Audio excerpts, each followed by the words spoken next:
We be live. Shalom, everyone. How's everyone doing? I mean, I don't know. Should I open the stream like that given the news? I don't know. But anyways, hi everyone, guys. Make sure that you like the stream today. Today we're specifically focusing on what happened in Germany. That's the only thing, right, Susie? We're talking about. Yeah. Okay. Yes, and we're going to be calling out a lot of bull crap, including probably bull crap in our own live chat. You guys are going to be. Guys, buckle up. We're going after you. Yeah, we're going after some people in the live chat, and some of you are not going to like it. I'm going to say it right now. Some of you are going to unsubscribe. Some of you are going to not like what we are going to say. And, you know, me and Susie, we have decided from a long time ago that if we think something is the correct position, if we are going to lose fans and subscribers for holding on to the position that we think is correct, we're going to gladly pay that price. This is something that we have been dealing with throughout the history of Atheist Republic. And today is going to be one of those days that we are probably going to lose a lot of fans that we have gathered in the past couple of years. So be ready to be disappointed by us, but this is it. This is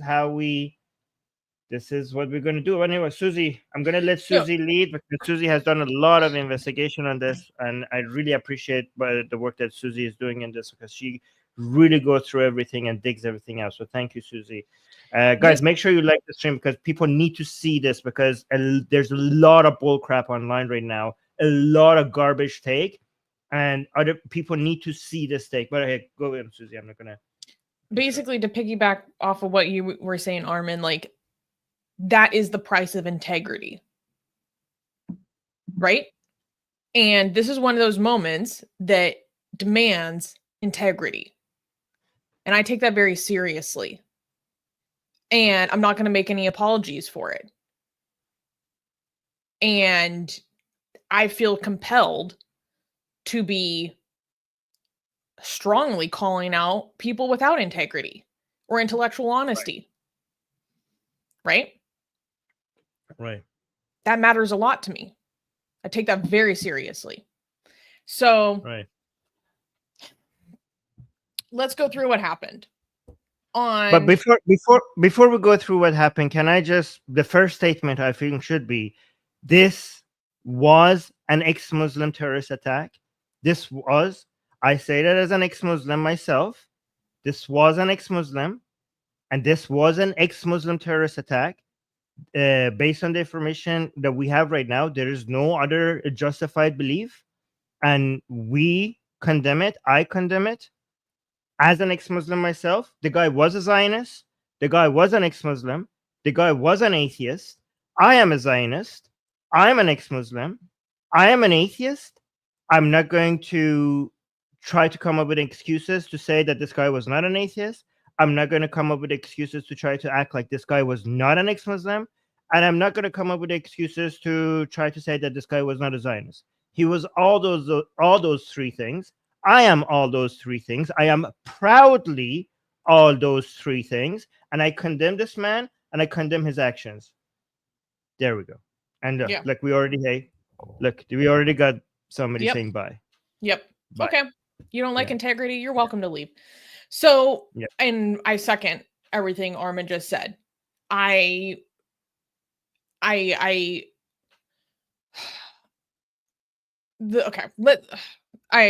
completely second everything Armin just said. This is obviously condemnable in every sense of the word. I feel as a matter of my character to run away from any of those aspects of that guy's identity is cowardly, and I refuse to do that. So I'm assuming everyone knows what happened. For those who don't know what happened, I will explain. On Friday evening in the regional capital in Germany of, I'm not sure how to pronounce this correctly, Magdeburg.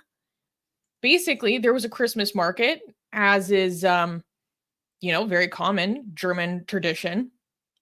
And all of a sudden, there was an SUV that went driving at full speed through the Christmas market. And so far, as of recent reports, 200 people are injured, 5 people have been killed. And I don't know if people are familiar with the nature of an attack like this. It is possible, and if not likely, that more people will die because of this attack because they will succumb to their injuries. So I want people to be aware that the death count could increase. And I don't know how much people are aware of like the kind of injuries that happen because of an attack like this. Like when you hear 200 injured, you might be like, "Oh, some people fell over." Like no, these are life altering injuries for dozens of people. Dozens of people. I'm talking like bones instantly shattered just through force and reverberation. Like there are going to be dozens of people who can never walk again the same way, that live the rest of their life in pain. There are going to people that can never dance again. Like the nature of the injuries that happen to survivors of this kind of attack, oh, star that Armin, are horrific, nightmarish. Like this is as serious as a heart attack. I want people to understand that. And so, basically the attacker was ripped out of the car. And, of course, everything is alleged and, all the normal asterisks, innocent until proven guilty. Okay, all that stuff. But I mean, the dude was literally pulled out of the car. Okay, so. And it became very clear very soon that the perpetrator of the attack was a man named, what's his full name? Talib Al Abdul Mosen. And when I saw that name, my heart stopped. Because I knew who that guy was. This is a man who, if you are involved as a public figure in the ex-Muslim space, you have probably been harassed by this man. This is a man who was, I guess you could say, kind of like a known entity, right? Because this circle of people who work in this space, especially people who are specifically working to help ex-Muslims escaping persecution, is a very, very small circle. Oh, yes, he is alive. The attacker he is alive and arrested and charged. And it's a very small circle of people that work in this space. So we all kind of know each other because there aren't a lot of resources for atheists who are seeking asylum. There's very few. Very few. And he had been, he had created a website called wearesaudis.net, which was a resource for people from Saudi who were trying to escape persecution. And like this was known, right? And I've like been familiar with him. I've never met him online. I've never exchanged anything with him personally, but like I knew that he existed out in the ether of our space, right? For as long as I've been involved in this space, almost 5 years. And he is an ex-Muslim. We have no evidence to believe that he is not an ex-Muslim atheist, not an ex-Muslim atheist activist. Actually, here's the evidence. All ex-Muslims are great people, and there's no crazy ex-Muslims, and anybody who's on our side could not possibly do anything wrong. And obviously, anybody who does anything evil must be a Muslim, and if they claim that they're not a Muslim, then it must be taqiya. There's no other way. That's the only possible reason why somebody who's an ex-Muslim would do something evil thing. Everybody knows that every single ex-Muslim is a good person. Every single atheist is a good person. Every single Zionist is a good person. That is impossible for an ex-Muslim to do something evil. That's their fucking evidence. Mother idiots. Yeah, it's low IQ to the absolute extreme. And here's the thing, guys. You guys can spout as much bullshit as you want in the live chat.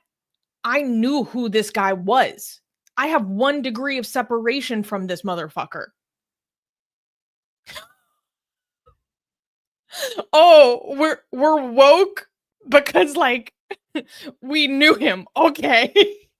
Well, knew of him, I guess is accurate. I never met him or interacted with him, but I've known of this guy for years now.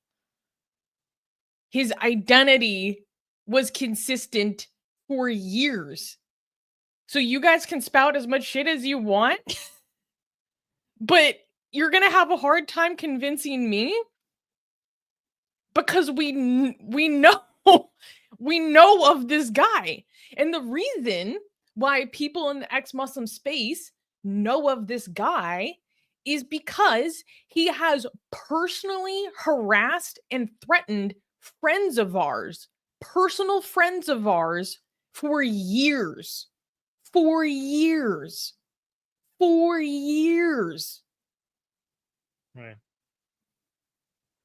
So all of a sudden, you guys are going to convince me that someone who has been personally affecting the lives of our friends who we speak to personally behind the scenes is suddenly a Saudi agent, taqiya, Shia extremist. Okay. Okay, sure. It's ridiculous. But okay, actually, no, I'm not going to go in that direction yet. Let me try to explain this attack based on available evidence and as we understand it so far. This man entered and sought asylum in Germany in 2006 from Saudi Arabia for his atheism. Apparently, he was a psychiatrist or a psychologist. He worked in some German hospitals at some point. And eventually, he became involved in activism when he was not only speaking out against his criticisms of Islam, but also helping other people who were trying to escape persecution for their criticisms of Islam, or people who were apostates or Muslim women who were being persecuted. And he, like I said, he had a website, he had resources, mostly focusing on people that were Saudi. Okay.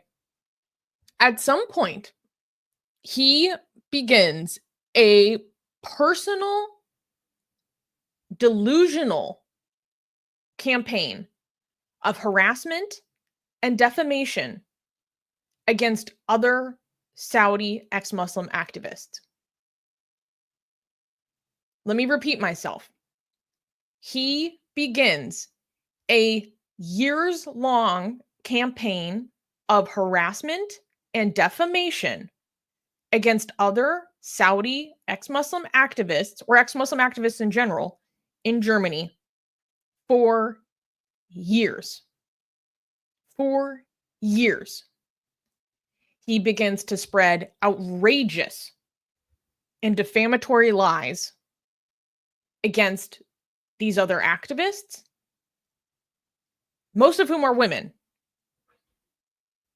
And he is taken to court for his defamation. And he loses his case. And there have been people dealing in legal proceedings against him because of his defamation, his threats, and his lies for years. For years. trying to destroy the lives of our friends, slander them and destroy their reputations for years. And they followed the legal proceedings and took him to court for it. And he was ordered to delete many of his defamatory posts and cease his bullshit. Yeah, you want to go ahead? Just a quick note, guys. There's a lot of questions that you're asking in live chat. We're going to address all of them. There's him saying the people are claiming that he said Allahu Akbar. We're going to show you. We're going to talk about how that's bullcrap. About what was his motivations. We're gonna talk about his motivations, the way that this man was thinking, his conspiracy theories. Okay, we're gonna talk about all of that. We're gonna call out a lot of people on Twitter with their horrible bad takes. We're gonna respond to a lot of people in our own live chat. So if you're like, oh, this does not explain this, we're gonna get to all of that. So bear with us. But go on, Susie. So I just wanted to make sure that the people in the live chat know that we're gonna get to every single one of those questions. But go on. So because of his campaign of defamation and slander against these people, there are legal proceedings against him. And he repeatedly loses, right? Based on available evidence, okay, well, let me actually take a step back. So not only that, but let me make you clear something to you guys that you might not know, because this is what was going on behind the scenes with major ex-Muslim activists, is that he would approach major ex-Muslim activists to join his campaign of defamation and slander against these activists in Germany.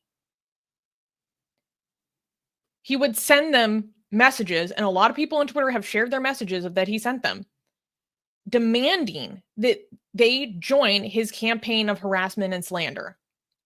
In these messages that are incomprehensible, nonsensical, very emotionally unstable, and kind of like when you read them, you're like, if I received that message, I'm like, this doesn't even fully make sense, you know? And when these activists would refuse to join in on this campaign of defamation and slander, he would then harass them and threaten them, to the point that we have friends who have been threatened because they refuse to join in on his campaign of harassment. And then they reported his threats to the police because of his activities. Right? This is not new. This has been going on for a long time. I can think of like 4 people I know off the top of my head who received these kinds of messages from him, demanding that they join in his campaign of slander and defamation. Actually, more like 5, like a lot of people. And so he was ignored. If he made threats, he was reported to the police. And besides that, he was largely blocked and ignored because the messages that he would send people are nonsensical. They are oftentimes incomprehensible and harassing. So people just block him like you would with any other. What was his conspiracy theory? He had this. Okay. Yeah, let's get to that. So part of his defamatory accusations against the ex-Muslim activists in Germany was that they or people that worked for their staff were engaged in basically purposefully sexually harassing, abusing Saudi women who were seeking asylum in Germany, that they were pushing them into sex trafficking, pushing them into drug abuse, and all this stuff. These accusations are part of his defamation, for which he lost in a court of law. Right? And so I believe that okay, and this is where I enter land of Susanna putting together the pieces as I understand it, and maybe the speculation will be proven to there will be more details later, and maybe my details won't be 100% correct, but this is how I understand it now, okay? That when he began to contact the authorities with this defamation and people didn't pay him attention because it was incomprehensible, it didn't make sense, or he lost his court cases, he began to believe that this was actually a coordinated persecutory campaign against him. To the point that the belief evolved, because you can go watch interviews he did days before this attack. It evolved into a belief that there was a deliberate, calculated, organized campaign by the German government to persecute Saudi ex-Muslims seeking asylum, or Saudi women seeking asylum in Germany. Then it evolved even further. That there was a deliberate attempt by Germany to persecute Saudi refugees even outside of Germany itself. He compared it to the secret police of the Nazis. Actually, the main part is that he believed that the German government was planning to Islamize Germany, and he thought that the German government was trying to attack ex-Muslims while bringing in Muslims to Islamize Germany. So at the same time, he thought that purposefully and deliberately. Deliberate. And he thought that Germany is betraying, basically the world by Islamizing Germany. So he thought that German people are failing to fight. Not only they're failing at fighting Islamization, they're aiding Islamization. So he had this paranoia that this was like centrally controlled attempt to Islamize. And he was comparing different European countries' asylum processes, and he thought Germany was specifically uniquely different from all the other countries, and this was the attempt. So it's interesting because he probably got a lot of that conspiracy theories from some, far right groups as well. That this is it goes from criticizing the immigration process to be like people rightfully criticize Germany's immigration process for a lot of mistakes that they're making, and basically bringing in a lot of Muslims and changing demographics. But these people take it one step further, and a lot of people on the far right think that this is something that is happening on purpose. But this guy took it even farther than that. But go on. So basically, I believe that this was a man suffering from persecutory delusions. Look, I'm no psychologist. I can't diagnose him. But based on all of my understanding of the facts and my understanding that I have been aware of his delusional accusations for a long time now, because his accusations and defamation resurfaced recently. Well, not recently. I would have to go check the date, but maybe a year ago. And I remember digging through all the accusations and being like, this is nonsensical. This doesn't make any sense. So basically, it was a persecutory delusion that because he had, and I understand why people are like, what are you talking about? This doesn't make any sense. It doesn't make sense because it's a persecutory delusion, right? It evolved from him having a personal beef and a defamation campaign against some specific individuals. And when he would repeatedly lose within the legal process, it radicalized him into further more extreme beliefs of persecution and delusion. That he tried all legal means. He exhausted all legal means. His only recourse was to take violent action. And you can see that attitude reflected in his tweets. That it wasn't just that he had a problem with this specific organization. It was that, and I saw tweets a long time ago where he was basically accusing this organization of being like spies or agents of the German government to like help Islamize like Germany and persecute Saudi women. Like that they were actually an asset of the government engaging in that that activity. Like, and then it evolved into, okay, like the German police are actually enabling this. The German police are part of the problem. And then it went into, it's the German left. The German left are deliberately and purposefully trying to import Syrian jihadis into Germany. And it's not an aspect of like, oh, some left-leaning politicians are a little bit naive and they have bad immigration policy. So as a consequence, we get people that are not very good in Germany. It's not that. It is not, oh, there's a bad policy, so as a consequence, there is this. It is, they are purposefully and deliberately, intentionally bringing in jihadis into Germany to Islamize all of Europe. I hope people see the difference. I hope people see the difference.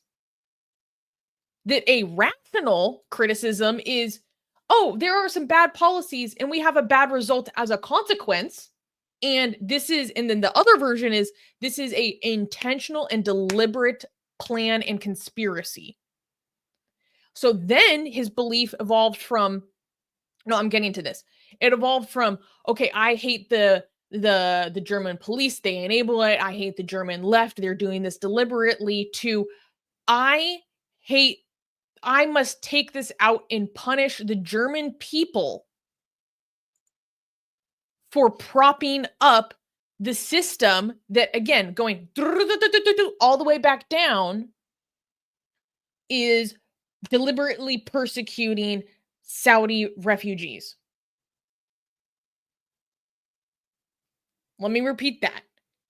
It started with, I have beef and defamation with these activists and this nonprofit, to I have to take revenge and enact revenge upon the German people because I have no more legal recourse that I can take against my campaign of harassment and defamation against these other activists. And so therefore, I have to take it out on them because they enable the system. They enable the system that started this activity that I hate, that I have all these persecutory delusions over. And then if people are like, that doesn't fully make sense, I get it. I get it. This is delusional. People are like, oh, people are like, no, that cannot be right because that doesn't make sense. Oh, really? Exactly. You're telling me the narratives of a conspiratorial terrorist lunatic. You're saying like, no, that cannot be his positions because it doesn't make any sense. Yeah, as opposed to all the other terrorists where their narratives made complete sense. Okay, but go on. And people are like, oh, well, if you look at his activity on Twitter, he had all these tweets criticizing Islam and tweets about how he hates Muslims or whatever. Why didn't he go attack Muslims? Again, we're talking about the rationality of a mass casualty terrorist, okay? It is not unusual in mass casualty terrorist attacks that they will go attack a different population that is separate from the object of their bigotry, right? So there are many other terrorists who will go attack the public at large, not even a specific population that they have the conspiracy about or whatever, because they want this to shock the public in general so that people look at what their cause of war is. They go attack the public at large because they want to draw attention to why they're so angry. In general, they want more eyes on their manifesto, so to speak. Like Anders Breivik, he did the same thing. He went and attacked the public at large when all of his manifestos and stuff were about Muslims. He didn't go attack Muslims. He went to go attack the public at large because he specifically wanted more people to see his message. So there's still so much I need to say about this, but I want to make it clear to everyone that this is the truth as I see it so far, on the basis of all available evidence, and also on the basis of us as activists in this space having familiarity with this person.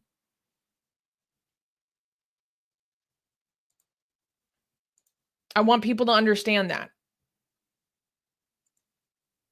So you guys can keep all your taqiya, low IQ conspiracy theories, because you can't convince me, because I have been aware of his campaign of harassment and his delusional, nonsensical behavior for years.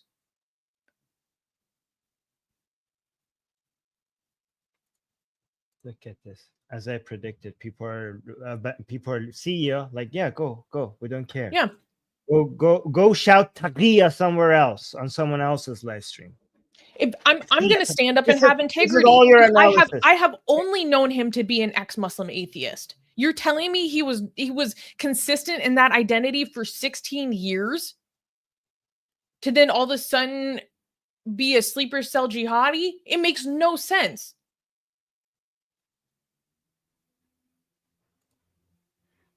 I'm not saying it's Susanna impossible, because, you know. But Susanna, Susanna, I know you have watched this guy's interviews. You have been following him. You know him for many years. You have watched all of his speeches, all of this. You have been personally involved in this. Watched his interviews, read his words, analyzed his tweets. However, I have a word that will dismiss everything you said.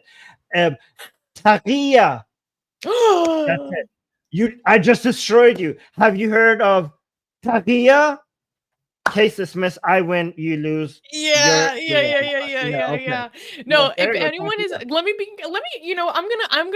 I'm gonna be rude right now. If you are shouting taqiya right now, this is like stage 1, day 1. I learned that I can criticize Islam bullshit.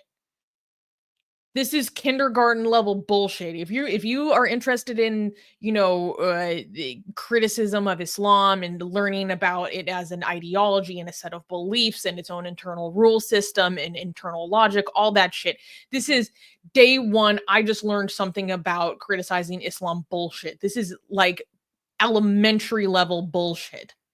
Like, it is the easiest way for anyone who is involved in this topic to not take you seriously. It's actually hilarious.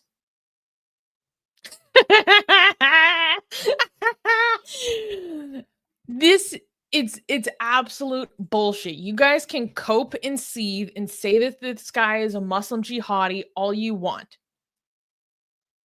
Until I am presented with further evidence, I am going to lean on all the evidence available to me and the weight of my experience.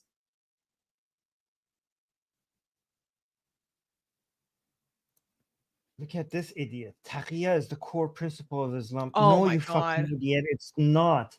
You have no fucking idea what you're talking about. Okay, I say this as an ex-Shia myself, okay, that I've studied Islam for years. You have no fucking idea what taqiya is, the different kinds of it, the history of it. You have no idea what you're talking about. Just somebody told you something so basic about taqiya, and that's the entirety of your analysis. It's embarrassing. You have no idea. It's honestly embarrassing. And you should be embarrassed. Like, there's so much more I want to say to this.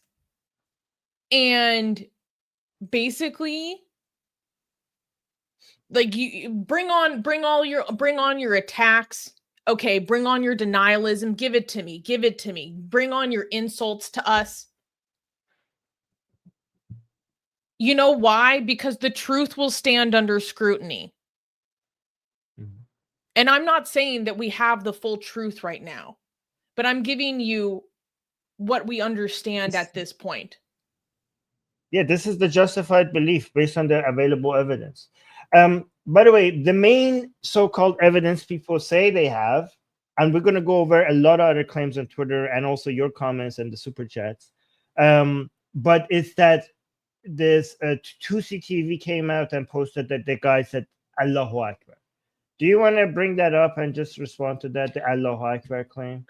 That sure. He said Allahu Akbar. Yeah. I have. By the way, I just said Allahu Akbar right now, so maybe I'm a.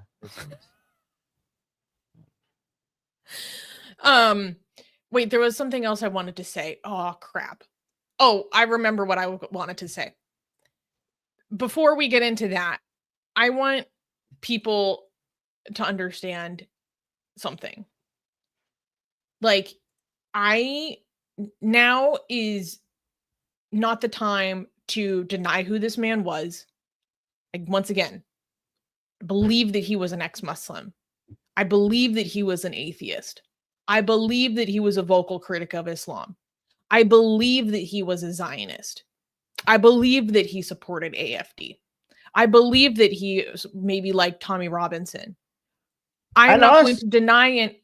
Maybe liked us. I don't know. No, he used to post a lot of his defamation and harassment in some of our replies of our tweets. Okay. I'm just saying, if he liked us, if he comes out that he liked us and supported us, for example, I wouldn't deny it. I wouldn't deny it. You know, him, for example, liking Apostate Prophet, this is nothing against Apostate Prophet. I'm pretty sure we have a lot of crazy people who might like us. I don't know. Somebody that likes us and follows us might go rob a bank tomorrow. I don't know. That doesn't invalidate that person's position. We actually, when we're going to see if Zionism is true, it's true regardless of it having some crazy supporters.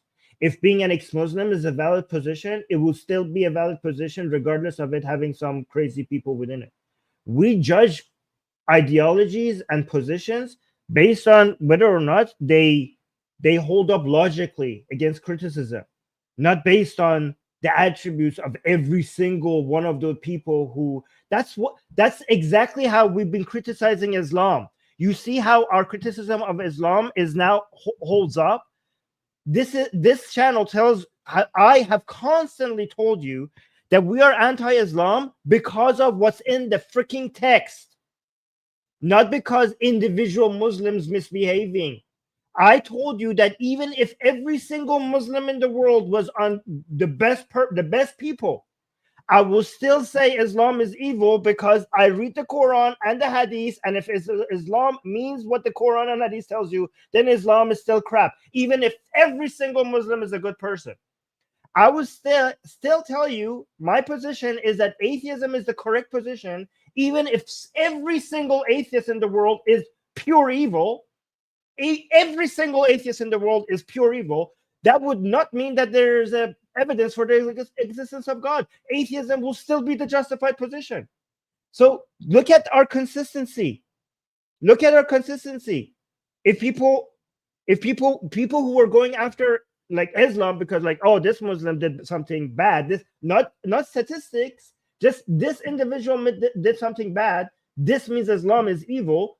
That hasn't been on our argument. Our argument is Islam is evil because look at the Hadith, look at the Quran. Anyways, continue. Well, what I was about to say is I'm not going to deny that he had any of those identities. That's not helpful. That's not helpful right now. That's lacking in integrity. And this is one of those situations where when there are Islamic terrorist attacks and Armin and I, many other people, have very serious and legitimate criticism of how, say, major Islamic institutions or figures react to those events and maybe equivocate, now is a time for us to stand up and show our mettle and show integrity and not participate in that behavior. Right?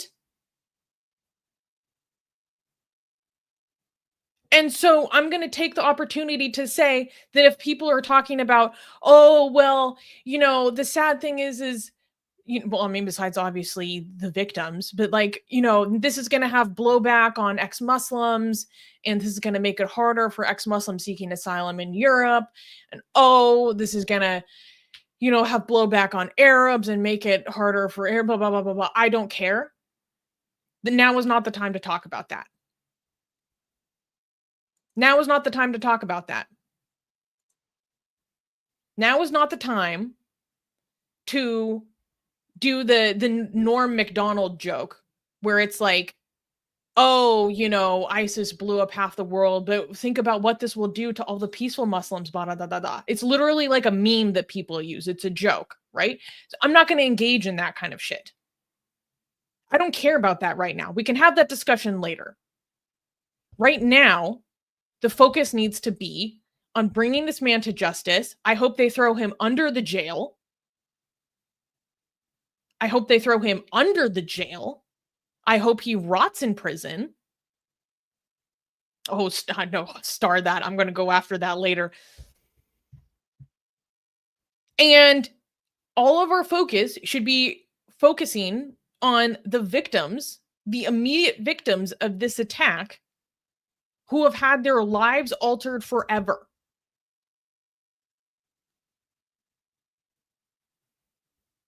Now is not the time to be doing, like, for lack of a better word, like a pity party for other ex-Muslims. It's inappropriate, personally, in my opinion. We need to be focusing on the victims of this attack, who should be receiving as much support as possible and psychological support for many years to come.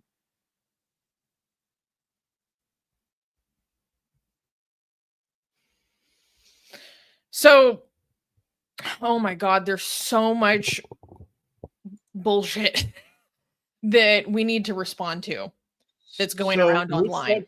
Which one do you want? Do you want to first? I first think you should, because the main thing people will bring up is the Allahu Akbar, that 2C TV show. So maybe we should go over that first, and then maybe we should respond to some of the people in the chat. Then I want to respond to this tweet that you sent me. Hold on, where is this one? This one. Okay, so I want to respond to this one. Yeah, this is freaking embarrassing. Yeah, so while you bring that up, do you want me to play this video? So, oh no, give me 30 seconds. Okay. Okay. Wait, let me zoom in. Okay. Here we go. So people are like, oh, he was saying Allahu Akbar during when he was pulled out of the car and arrested. Oh my God. Muslim jihadi exposed. No. Okay. Should we review the footage, sir? Mm-hmm. Yes, Exhibit A. Have you heard this yet?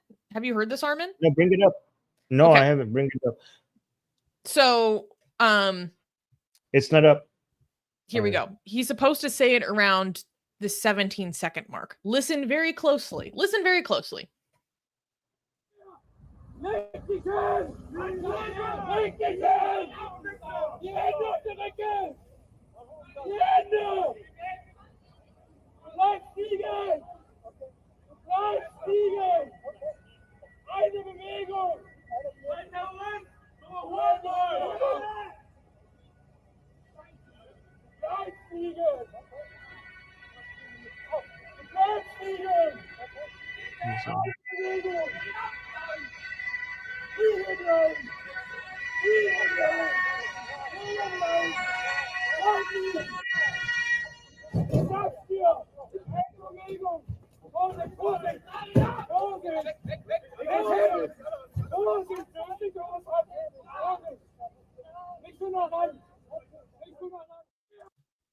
Did you hear a single Allahu Akbar?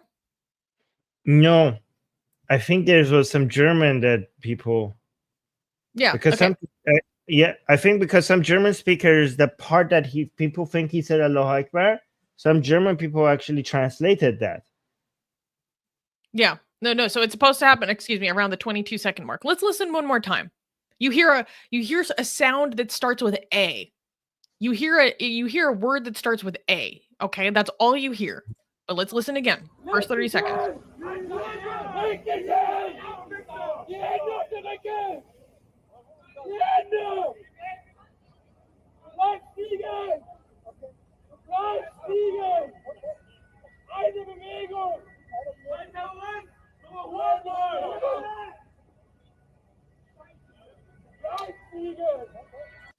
Do you I see the part where people think it's Allahu Akbar, but as somebody who has heard Allahu Akbar all his life, that is no Allahu Akbar. But I can see why some foreigners would feel like that might be like an Allahu Akbar. But there are you have to be a foreigner for that to sound like an Allahu Akbar to you. But yeah, go on. There are Germans who are saying that what they hear him say is, I can't pronounce it right, but basically like alles klar, meaning all is clear, meaning understood. Well, the police is giving him orders to like remain on the ground, blah blah blah. He's saying understood, right. Alles klar. Yeah. So you hear the like alles, and then you hear the car. So people are like, oh, Allahu Akbar. Yeah, I mean, given that he's from Saudi Arabia, I mean, how many years was he in Saudi Arabia? Like, he was raised in Saudi Arabia. I mean, he's 50 years old. He came to Germany 16 years ago.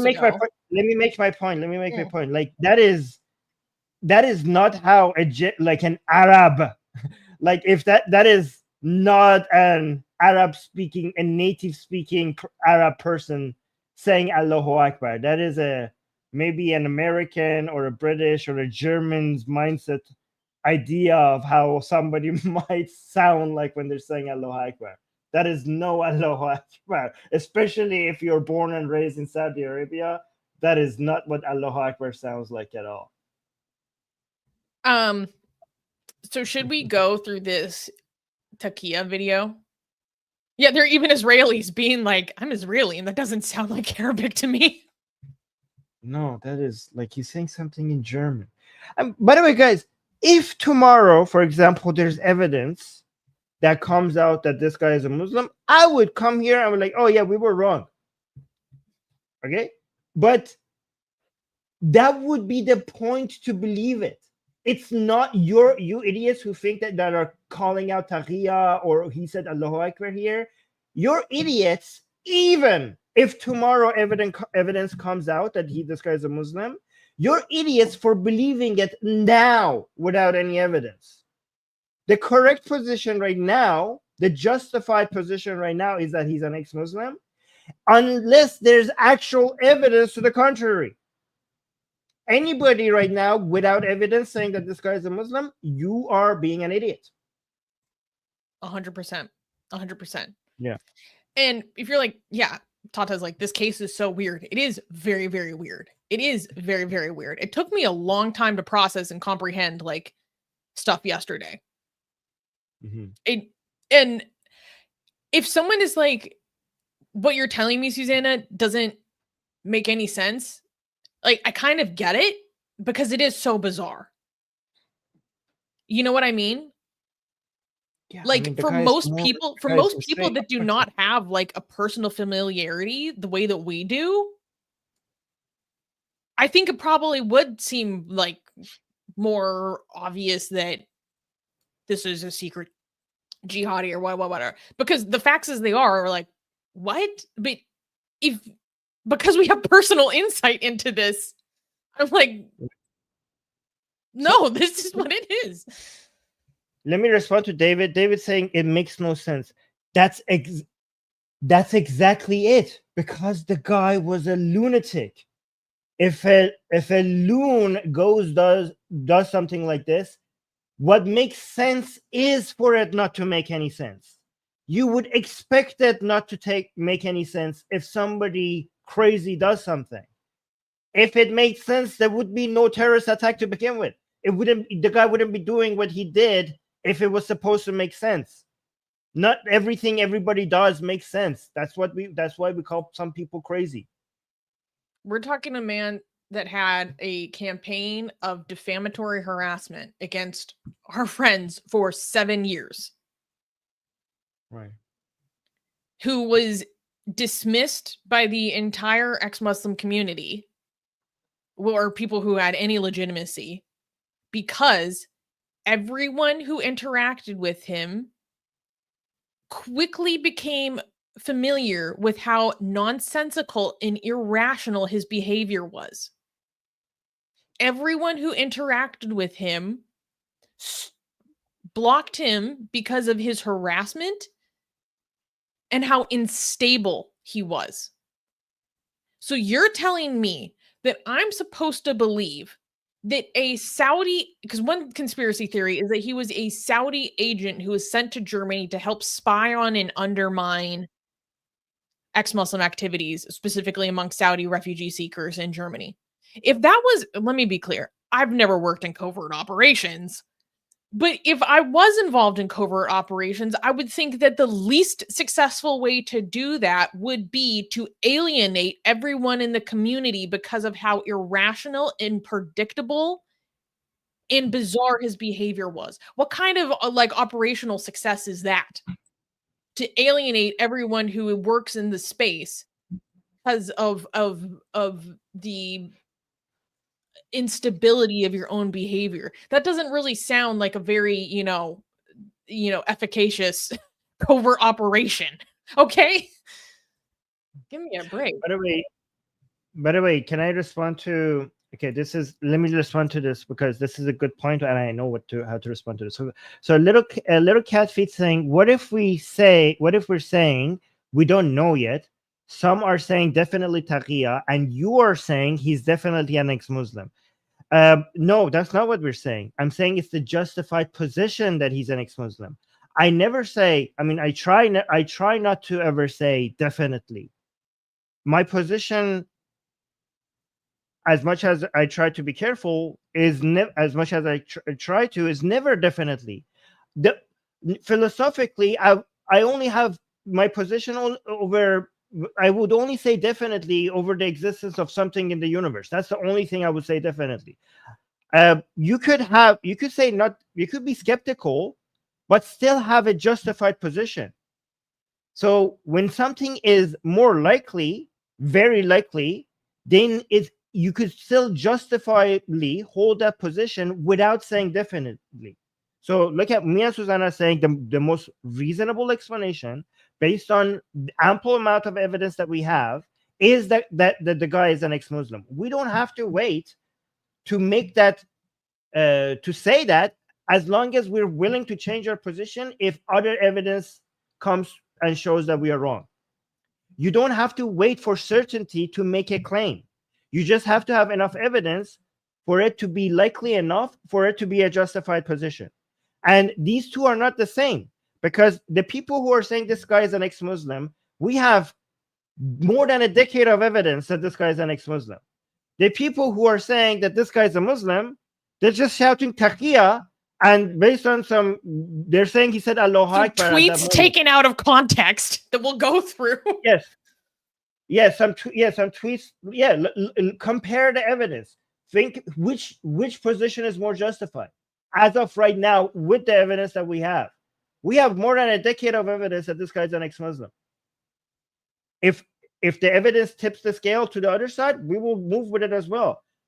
If you're waiting for certainty to have a position, then you should never have a position over anything, because it's not justified to be certain over anything, even with all the evidence. The only position in the world that you are justified to have certainty over is that something exists. That's it. But go on. Like, I didn't actually, this is a good opportunity to teach people about the basics of logic and rational exercise. Apparently, this is what we're going through. Yay, Gaijin, love you, my friend. Saying, I just want to say I support your integrity. Thank you. That's meaningful. That's meaningful. Now is the kind of moment that demands it. This is a moment that demands integrity, and again, based on what we know and what we believe so far, I'm going to be 10 toes down on what I believe to be true based on available evidence. So, and also personal familiarity with this nonsense and campaign of harassment. I mean, yeah. By the way, the guy was doing 15 years of taqiya and he gave it all up by the last moment. He forgot his mission. But yeah, by shouting Allahu Akbar. Anyways, let's do this lady. I gotta watch my mouth because I want to call her some names. Do you want to read her? Who is she? She's famous. She follows us. Yeah, she follows me. Bedakshin Maral June, we're about to roast you. Rip you a new asshole. Oh wait, is she Iranian? Yeah, she is. Okay. So do you want to read this? Wait, let's just the video because she might just be able. Just repeating her caption in the video. So let's just watch her video. I want to address the misinformation spreading about Talib Al Abdul Mosen, the terrorist behind the Christmas market attack in Magdeburg, Germany. Contrary to some claims, he was neither an atheist nor an ex-Muslim. Talib falsely portrayed himself as an atheist ex-Muslim and victim of the Saudi regime while simultaneously accusing the German government of prosecuting female Saudi asylum seekers and promoting an agenda to Islamize Europe. Yes, both of those things are true. Both of those things are true. He falsely portrayed himself as a Saudi ex-Muslim for 16 years, falsely portrayed himself as an atheist, and then she says, and also believed that the German government was prosecuting Saudi refugees, as if those things are mutually exclusive. Wait, falsely? He was an ex-Muslim atheist. What do you mean falsely? Falsely portrayed. Okay, while simultaneously having these beliefs. Yes, that's not mutually exclusive. Okay. No. So I think you're not framing. I think your framing of it might make people misunderstand what you're saying. Okay. So you're saying it's not false that he was an ex-Muslim Saudi. You're saying being an ex-Muslim Saudi is not mutually exclusive with him making this claim about the German government. Okay, because you should. Okay, that's what you mean. So remove because you included the falsely. It seems like you're agreeing with her. Sorry. So remove the false. Thank you for making my meaning clear.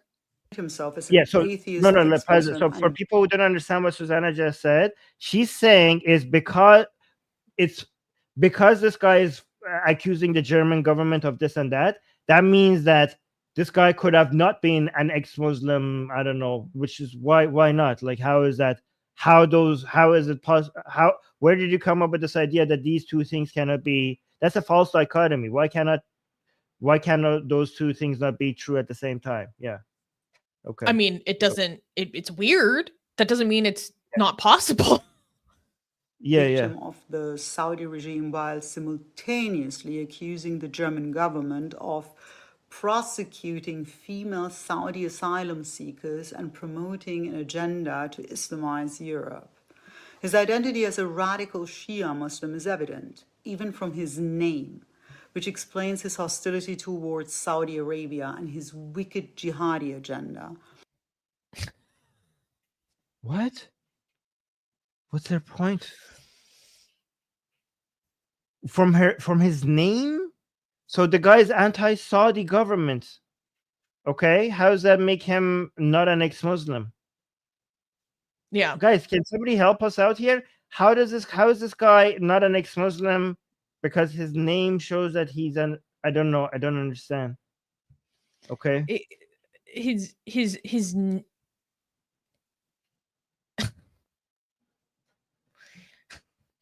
based on his name, we should call all our friends with Islamic names who are ex-Muslims because apparently they're not. Yeah. They're called. Newsflash to all our ex-Muslim atheists in the live chat. Everyone in our community, you still have an Islamic name. You're a jihadi. Is that the logic here? I don't know what the logic here is. It doesn't make any sense. Okay.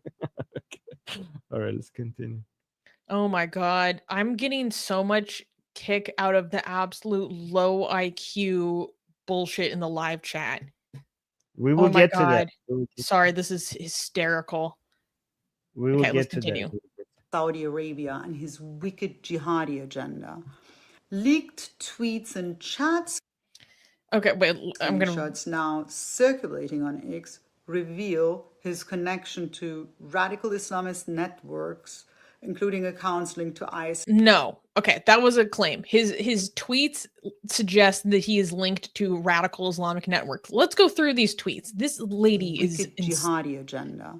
I have to not Leaked use tweets and leaked tweets. Okay, one, if it's a tweet, it's not leaked, dumbass. Okay, second of all. That was driving me crazy when I was watching this yesterday. How the fuck do you leak a tweet? It says, so this right here. Okay, this is her evidence. Is he replied in a tweet to someone. The original tweet that he replied to is now deleted, so we cannot see what the tweet is, right? But what he responded to someone is saying, no, we will return Hamas to Gaza, and if you like, we can bring Hamas to your home so you can taste it. So this is supposed to be like, oh my God, look it. He's siding with Hamas. He's saying he can bring Hamas to your home. He was responding. This is so, okay, I have to watch my mouth. He was responding to someone who was pro-Hamas. So what he was saying was, we'll return Hamas to Gaza, and if you like, we can bring Hamas to you. This is standard, like, oh, if you like these terrorists so much, how about you go live with the terrorists? That's the argument. To a European person, you mean to a Westerner that was pro-Hamas? So like, oh, you like so. Hamas? I don't know the identity of the person who was pro-Hamas. I just know that they were pro-Hamas. Yeah. Like, oh, you like Hamas? Let's see how you like it. That's basically what he was saying. Literally. And she's like, oh my God, proof that he's an Islamist. Chat screenshots now circulating on X. Okay, this is another chat thing here. And this is an example of the threats that he was telling people. Now, this is a screenshot of DMs of an ex-Muslim activist who I know. I saw these screenshots months ago. Okay? And this is an example of the kind of information and messages that he would send ex-Muslim atheist activists who would refuse to engage in his campaign of harassment. And this is an example of how nonsensical his shit was and why people would report him to the police and block him, okay? This is the context, everyone, and this is the truth. I can independently verify this specific screenshot. Okay, saying his message, okay, if so, then in the name of the Saudi military opposition, I order you to delete your comments about me. And this is comments of this activist saying what you're saying are lies. This is defamation. This isn't true. So he says, I order you to delete your comments about me. This is just grandiosity, delusional. I order you. Otherwise, the Saudi military opposition will consider your comments an act of aggression against the Saudi nation, period. She goes, oh, so you're threatening me now. I'll surely send this to all the lawyers you're trying to contact, including Amnesty and Human Rights Watch, but go ahead. So for context, he was sending his accusations and allegations of defamatory mistreatment about these activists that he had beef with to all these other organizations. He was sending them to international organizations, international lawyers. So the person he's threatening here is saying, oh, really? Okay, I'm going to send these threats to everyone that you're sending your bullshit to show them your character. And then he responds, okay, you will regret your attack on the Saudi nation. And then the person responds, and maybe this should be reported to the Swedish and German governments as well. So she reported the threats to the government. And then this is where things get crazy. And by the end of the year, I won't exist anymore because I would have brought justice to Germany. But other members of the Saudi military opposition will take care. We pledge. He sounds like a anti-Islam Saudi nationalist who's against the regime because they're Islamist, but loves the country, you know, like that, those type of people. Am I reading this well, right? So he wants Yeah, to, like he believed that Germany's campaign to deliberately persecute Saudis was like also for just Saudi liberals. Like guys, somebody who loves the Saudi nation, that doesn't mean that they love the Saudi government. Okay, these are the people who have nationalistic, anti-Islamic, nationalistic view, who might want to maybe one day liberate their country from Islamism. So if you see somebody saying, like, showing expression of love or sympathy for the Saudi nation, that's those. It doesn't necessarily mean that everything that comes with Saudi Arabia, they're in favor of that. They're against that. They see the people who are ruling over Saudi Arabia right now as the people who are betraying maybe the country. Yeah.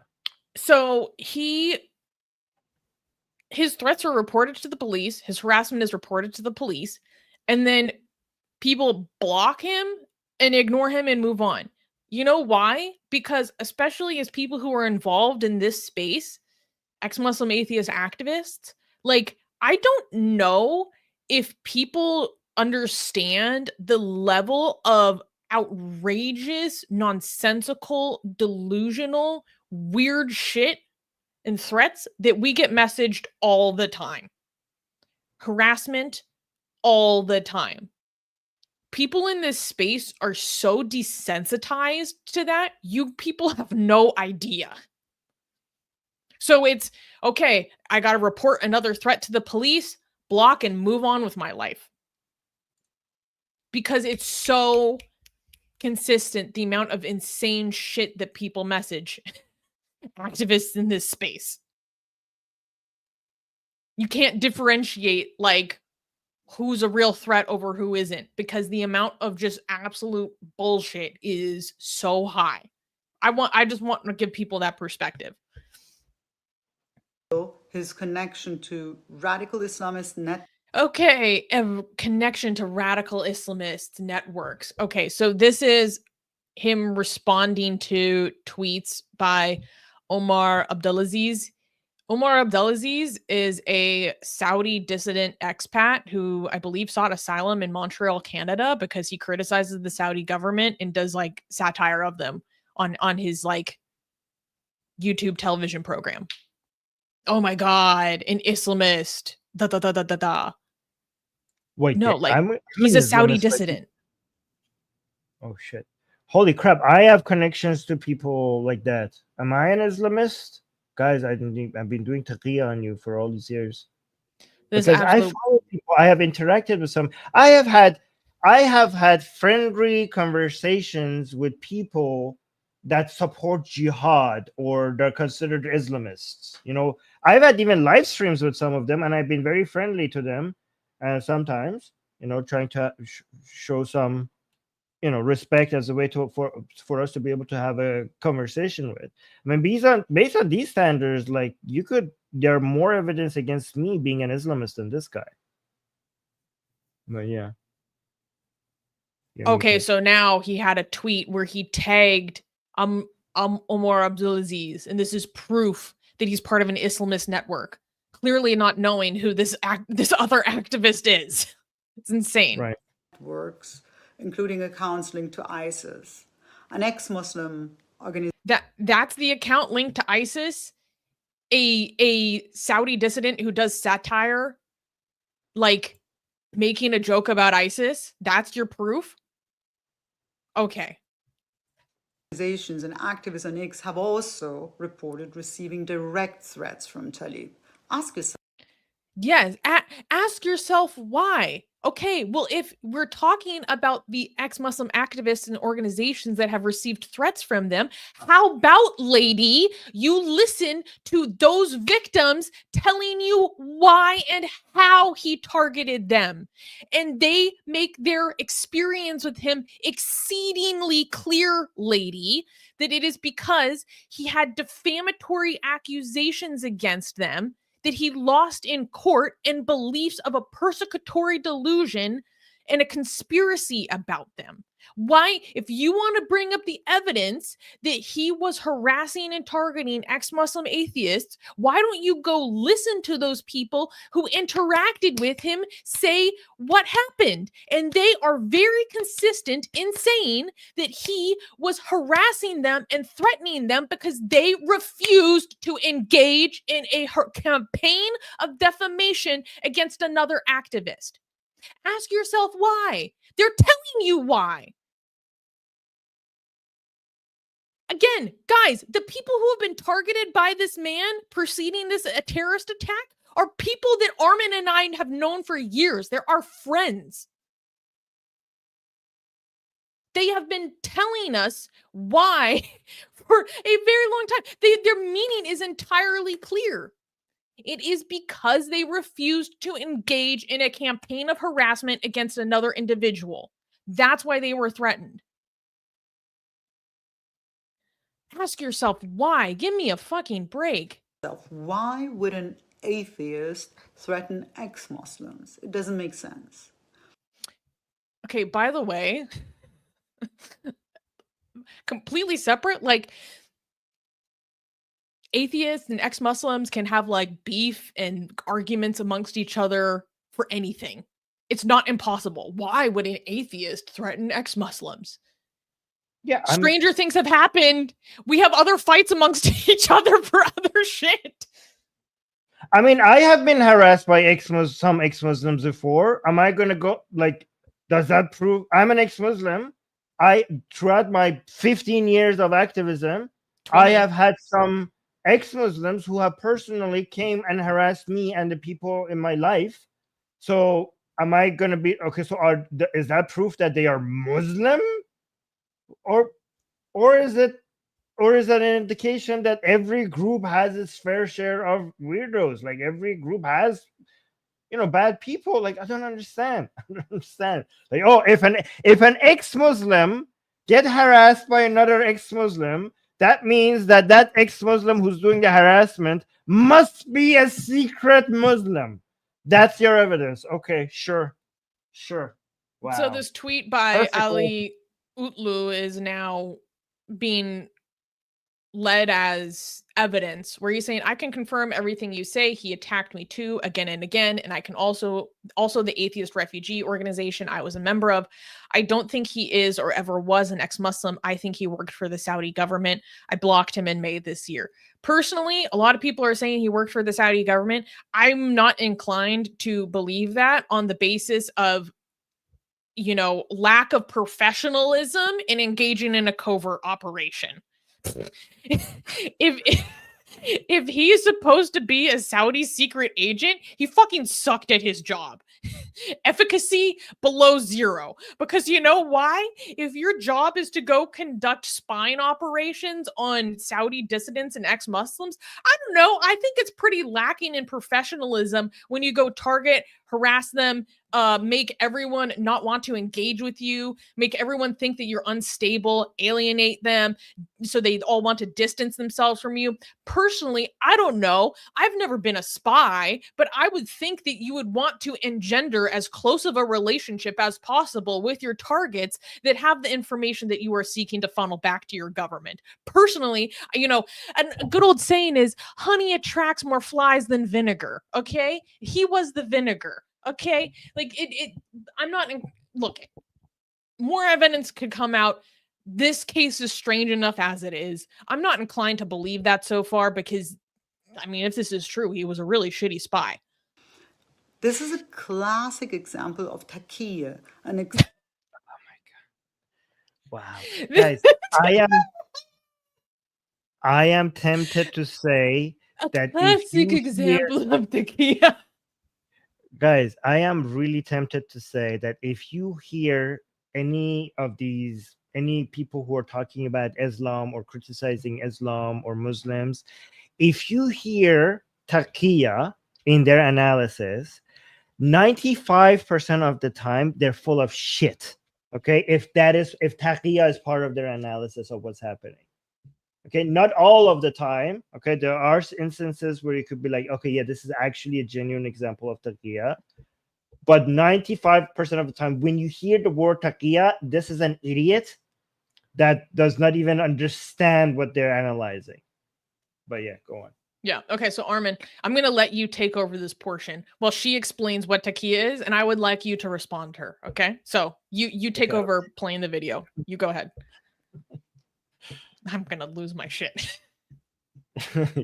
Islamic practice that allows Muslims to lie and deceive to advance Islamic goals or agendas.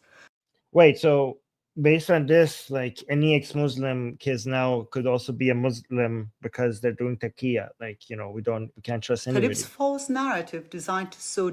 By the way, so let me actually tell you about taqiya. Taqiya, we have different forms of taqiya, okay? And mostly the taqiya that is mostly recognized, the main people who accuse other people of taqiya are Sunni Muslims who accuse Shia Muslims of taqiya, okay? That's where this accusations mostly come from. Taqiya is referring to a practice in Islam that originally, like from all the crazy things in Islam, this is not the original form that is recognized by by the majority Muslims as taqiya. Is not even insane. Some Shias have turned it into something that is insane, but most Shias and Sunni Muslims are not even familiar with the concept. Most ex-Muslims, the first time, most people who are ex-Muslims who have been Muslim for most of their lives, they first were introduced to the concept of taqiya after they became an ex-Muslim by people who were criticizing Islam, right? So the mainstream version of taqiya is that if your life is in danger, you are allowed to lie about your views to stay alive, right? Which is basically a formal version of white lie that is not even crazy. Like, you don't even have to be in Islam to believe that. Like, we as non-Muslims believe that. If somebody tells you, if you are under Nazi Germany and you're asked, are you a Jew? You should say, no, I'm not a Jew, so stay alive. Like, that's basically what Islam teaches, right? So, but because Shias, like people who were proto-Shias or people who were loyal to the party of Ali, at that time, they were maybe not called Shia, but those people, they were under pressure by the Sunni caliphs that were in power. So they were exercising this taqiya, this thing called taqiya, more than other people. So it became a bigger part of Shia Islamic scholarship than Sunni Islamic scholarship, that you're supposed to lie about being a Shia under Sunni rule because that's allowed. You're allowed to not pledge allegiance to Ali and hit the family of the Prophet so that you could stay alive. So this became a major practice in Shia Islam. That's why a lot of Sunnis sometimes make the same accusations against Shias, because this is something known. However, in Shia Islam, there was later on some scholars added a second type of taqiyya,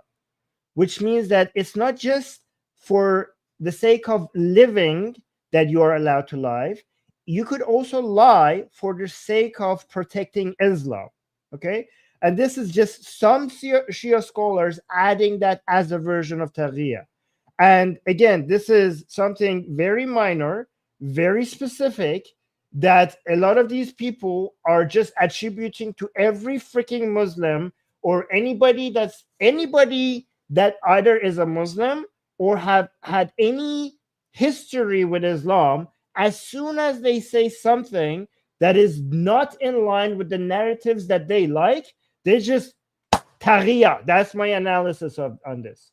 Taqiya. Like, do you have any evidence that they're lying? Do you have any evidence that this is taqiya? No, it's just that this guy is saying or doing something that doesn't fit the narrative that I have been feeding my audience. That's enough evidence for me to call this taqiya. That is the analysis that these idiots have. Goals or agendas. Talib's false. So you're allowed to lie. Yeah. Again, tell me, guys, how many ex-Muslims? I mean, these days, how many more Muslims hear about taqiya? But before social media took over, most Muslims did not know what taqiya is. Most Muslims have not heard about this teaching. Now, because there's so many people online attacking Islam and calling things taqiya, Muslims are learning about what taqiya is from non-Muslims. This is not something that you're raised with.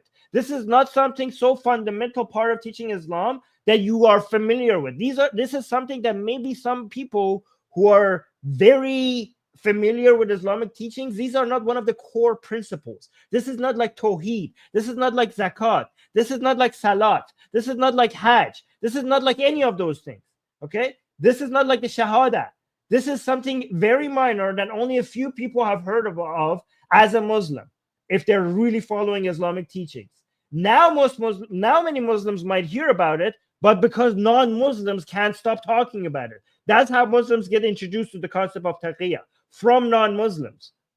Anyways, let's continue. This narrative designed to sow division, chaos, and terror reveals the psychopathy and manipulative nature of a jihadist. His actions...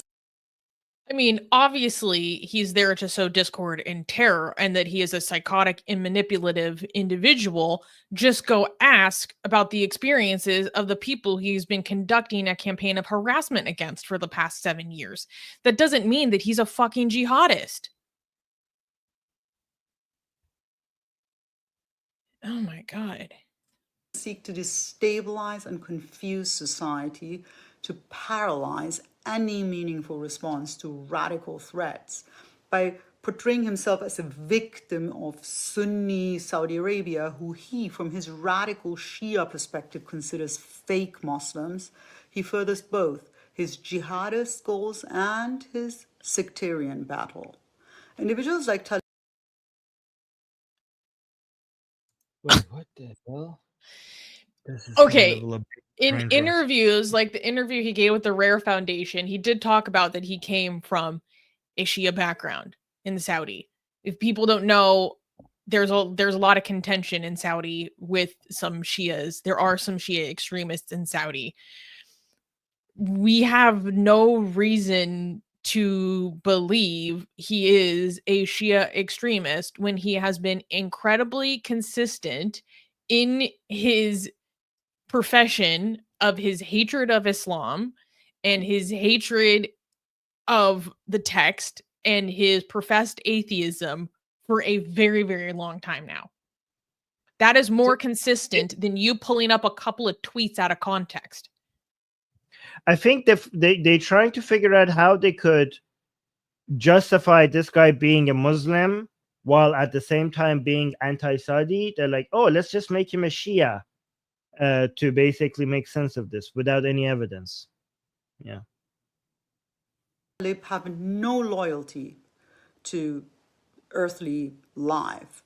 Their sadomasochistic lives are entirely devoted to preparing for Judgment Day, where the infidel will finally suffer eternal torture in hellfire, while they will be rewarded in paradise for their earthly sacrifices, complete with the infamous promise of 72 virgins. Without a doubt, Talib is not an atheist. Oh, sure. Oh, sure. Without a doubt. Oh, sure. Without a doubt. Years and years and years of evidence of him making fun of Islam, criticizing verses, making fun of Muhammad, posting depictions of Muhammad. Yes. This is some deep level taqiya. 15 years of many people who knew him personally who would attest to the fact that he was a professed atheist. Come on. Yes. Yeah, guys, if you believe, no, hold on. If you believe this, you are really stupid. Like you are so tribal and stupid at the same time. You are so set on believing that nobody on our side could do anything wrong that you're just basically grasping on anything to make this guy a Muslim. The level of tribal, this is exactly the problem that we have with a lot of people on the Muslim side, right? Because obviously, if there is an ISIS attack or an Al-Qaeda attack, terrorist attack, oh, these are not real Muslims. A real Muslim would never do a terrorist attack. You sound just like them. You sound exactly It's impossible like for an atheist to do something like this. It's Oh my impossible God. for an ex-Muslim to do this. Like, no, the Al-Qaeda guys, the ISIS guys, those are real Muslims. Those are real Muslims. You trying to deny reality, you sound just like the Muslims who are so tribal that want to deny that the ISIS member is actually a Muslim. You sound just like them. This is some hot, this is cope. This is cope. It's straight to the veins, straight to the veins, straight to the dome. Cope. As a temporary means to serve his violent apocalyptic vision of divine will. Citation needed. Citation, I have a screenshot of a few tweets. Citation, I am not listening to the statements of the people who have been his victims for years. Oh, and you know what's absolutely lovely is Elon Musk reposted this video. Yeah. Absolutely lovely. Absolutely lovely. Yeah. Look at this. Susie, how do you respond to this?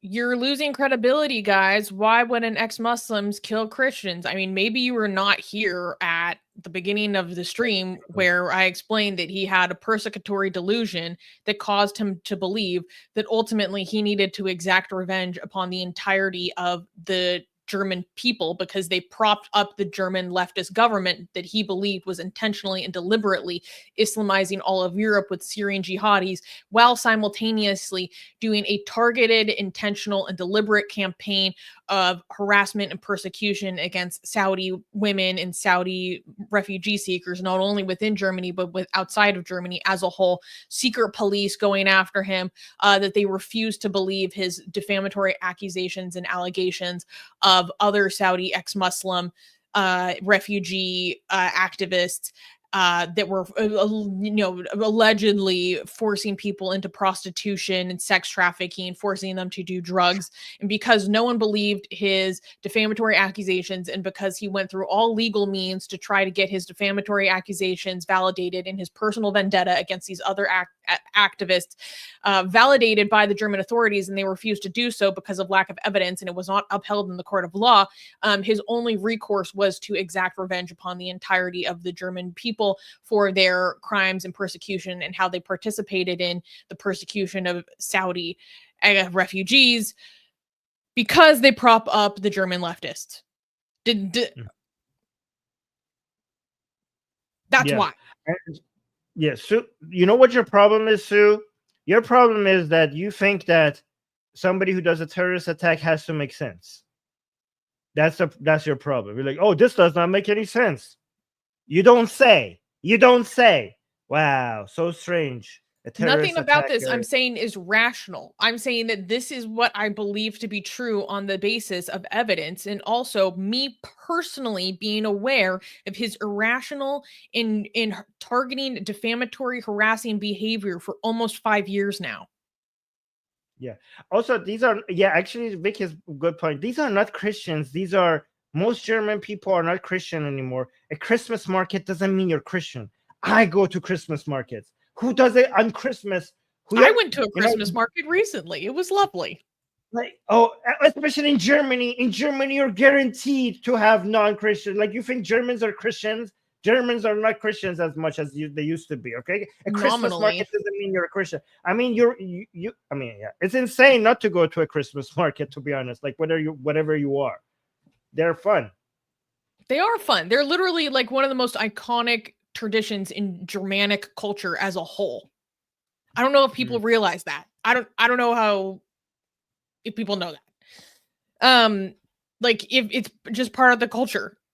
He was not attacking. Basically, the point is that he wasn't attacking Christians. He was attacking Germans for supporting the system that he thought is coming after him and his people. And his people were ex-Muslims.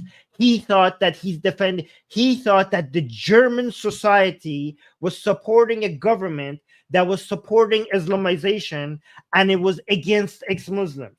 This guy considered himself an ex-Muslim warrior that was defending ex-Muslims against the German population who was supporting an Islamization of Germany.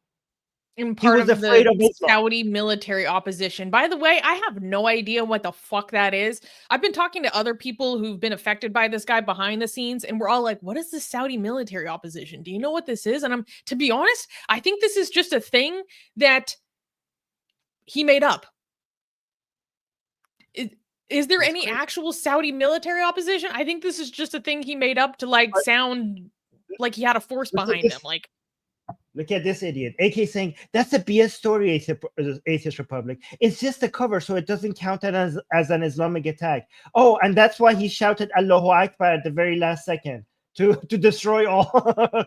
So like, oh, he did all of this thing so that the attack doesn't look Islamic. Well, very well done by shouting Allah. And at the same time, these idiots think that he shouted Allahu Akbar. Okay, sure, buddy. You're very smart. Okay.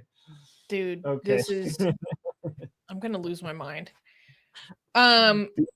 We should respond to... We have 48 starred comments and super chat, so we should like address some... We should I mean, we could go through that, or we could go through some misguided explanations that are being amplified by a lot of people, like amplified by people like 2CTV, and these are explanations done by people like Brother Rashid or Robert Spencer. They're bullshit explanations. Which should we go through first? Comments or those explanations? You decide. But guys, I just want to let you guys know we are going to go through your super chats and your comments. Okay, so just know that's going to happen. But you decide which one you want to do first. Let's go through some comments, and then we can go picking apart some of these. I've starred a lot of them, so you could decide which ones you want to read out. Yeah. Okay, so we already went through the Allahu Akbar stuff, just people denying that he's an ex-Muslim. Yeah, more claims of the Allahu Akbar thing. Oh, he yelled Allahu Akbar, he's not an ex-Muslim. Okay, sure. Oh, more accusations of taqiya. Oh my god. Oh, he cannot be an ex-Muslim. Ex-Muslims are so pure. They're all like angels. Nobody in an ex-Muslim community would do anything evil. Okay. Let me just go through. Guys, if you repeat taqiya 3, maybe enough. You know how Muslims try to shout Allahu Akbar to make their problems go away? That's what we should do. If anybody accuses anyone ex-Muslim of something, just shout taqiya enough until like it drowns out all the other narrative. I think that will work. Yeah. Oh, he had to pretend to be an ex-Muslim in order to not get deported. Okay, for what, 16 years? By the way, like, as an aside, I was watching his interview he did with Rare Foundation, because a lot of people are like, oh, I don't know if he actually ever helped anyone. I don't know if he ever actually helped anyone seek asylum. A lot of what he was saying about his experience working with Saudi ex-Muslims and their claims getting denied in Germany is not entirely wrong. I am in contact with Saudi ex-Muslim atheists seeking asylum in Germany who have had their claims denied despite clear evidence of persecution. Armin, right. How many of our friends are ex-Muslims from around the world seeking asylum in Germany who have had extremely negative experiences in the process of trying to get refugee status? We have had friends threatened with death by other Muslims in detainment centers. I've had to personally reach out to authorities to help get them relocated. We have had people had their claims denied. We've had people who had to sleep with knives under their pillows because they were worried about their Muslim refugee roommate attacking them in their sleep if they weren't being Islamic enough. I mean, there is so much that can be criticized, right? That's what this is why most conspiracy theories start with a seed of truth. So this guy, his conspiracy theories, which are idiotic, started based on noticing something that is true, that there within the asylum processing system of Germany, there is an extreme bias. You know, if you are a Muslim trying to come to Germany, for some reason, Germany just makes it so much easier for you, and the ex-Muslim experience is horrible. So this guy's like, this guy noticed something that is true, and then he built a world of conspiracies on top of that. This guy, like, what the hell is happening here? Like, if there's an asylum process, shouldn't the ex-Muslims get the better treatment compared to these Muslims who are a threat to German society? What is happening here? Is Germany on purpose trying to Islamize? Why are they anti-ex-Muslim? Okay. And is Germany on purpose trying to Islamize this nation? And then he just built a whole worldview around that. Yeah, that these other Muslims are like agents of the German leftist government, like, right. But it started with but he was in the process of helping ex-Muslims get asylum, and it started with noticing something that is actually true, but he just went crazy with it. He just lost his mind over what his explanation was. Yeah, we personally have had many friends who seek asylum in Germany have some really deplorable experiences with the system. So that's not unfounded. But guys, this is a classic example of do not ascribe malice that which can be explained by incompetence. Right. Also, do not ascribe malice and deliberate intentional affliction of harm that which can be explained by incompetence. It might be some malice too, because I'm not sure, but there's a lot of refugee people who work for the refugees process, whatever. A lot of them are Muslim, okay? And some of them are woke. So there might be malice as well within the system. It's not a systemic, deliberate attempt by the government to bring in more Muslims than ex-Muslims. But because there are a whole bunch of people within the system who are Muslim and who might be woke, and maybe they're offended by these ex-Muslims who are basically aggressively, they're coming here and be like, oh, I hate Islam, and blah blah blah, and they got after me in my country. Some people who might look, the person who's managing your case might be a Muslim, like, oh yeah, fuck you. Or maybe the person who's handling your case might be woke and be like, oh, this guy is a racist because he's anti-Islam, we don't want him here.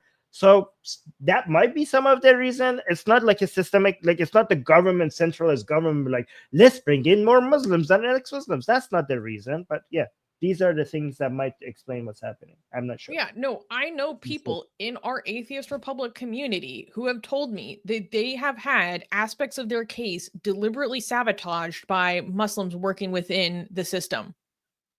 Right. And they can explain what happened specifically and in detail, But that is the action of an individual who is a bad actor within the system, and it's deplorable and it shouldn't be tolerated and it's unacceptable.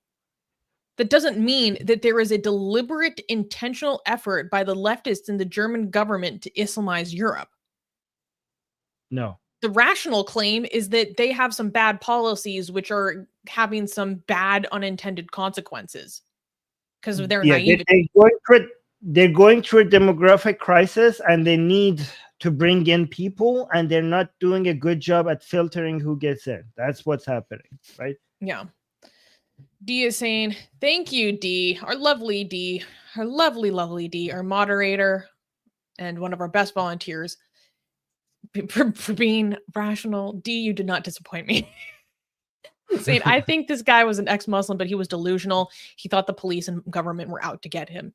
Yes, if anyone is at all familiar with the beliefs of a persecutory delusion, this is very much in line with how that happens. Yeah, Cyberpunk going, taqiya for 15 years? Yeah, thank you.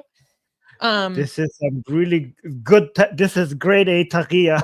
Like the best, this is the best example. If this is taqiya, nobody in the history of taqiya has been able to do this, been able to out taqiya this guy.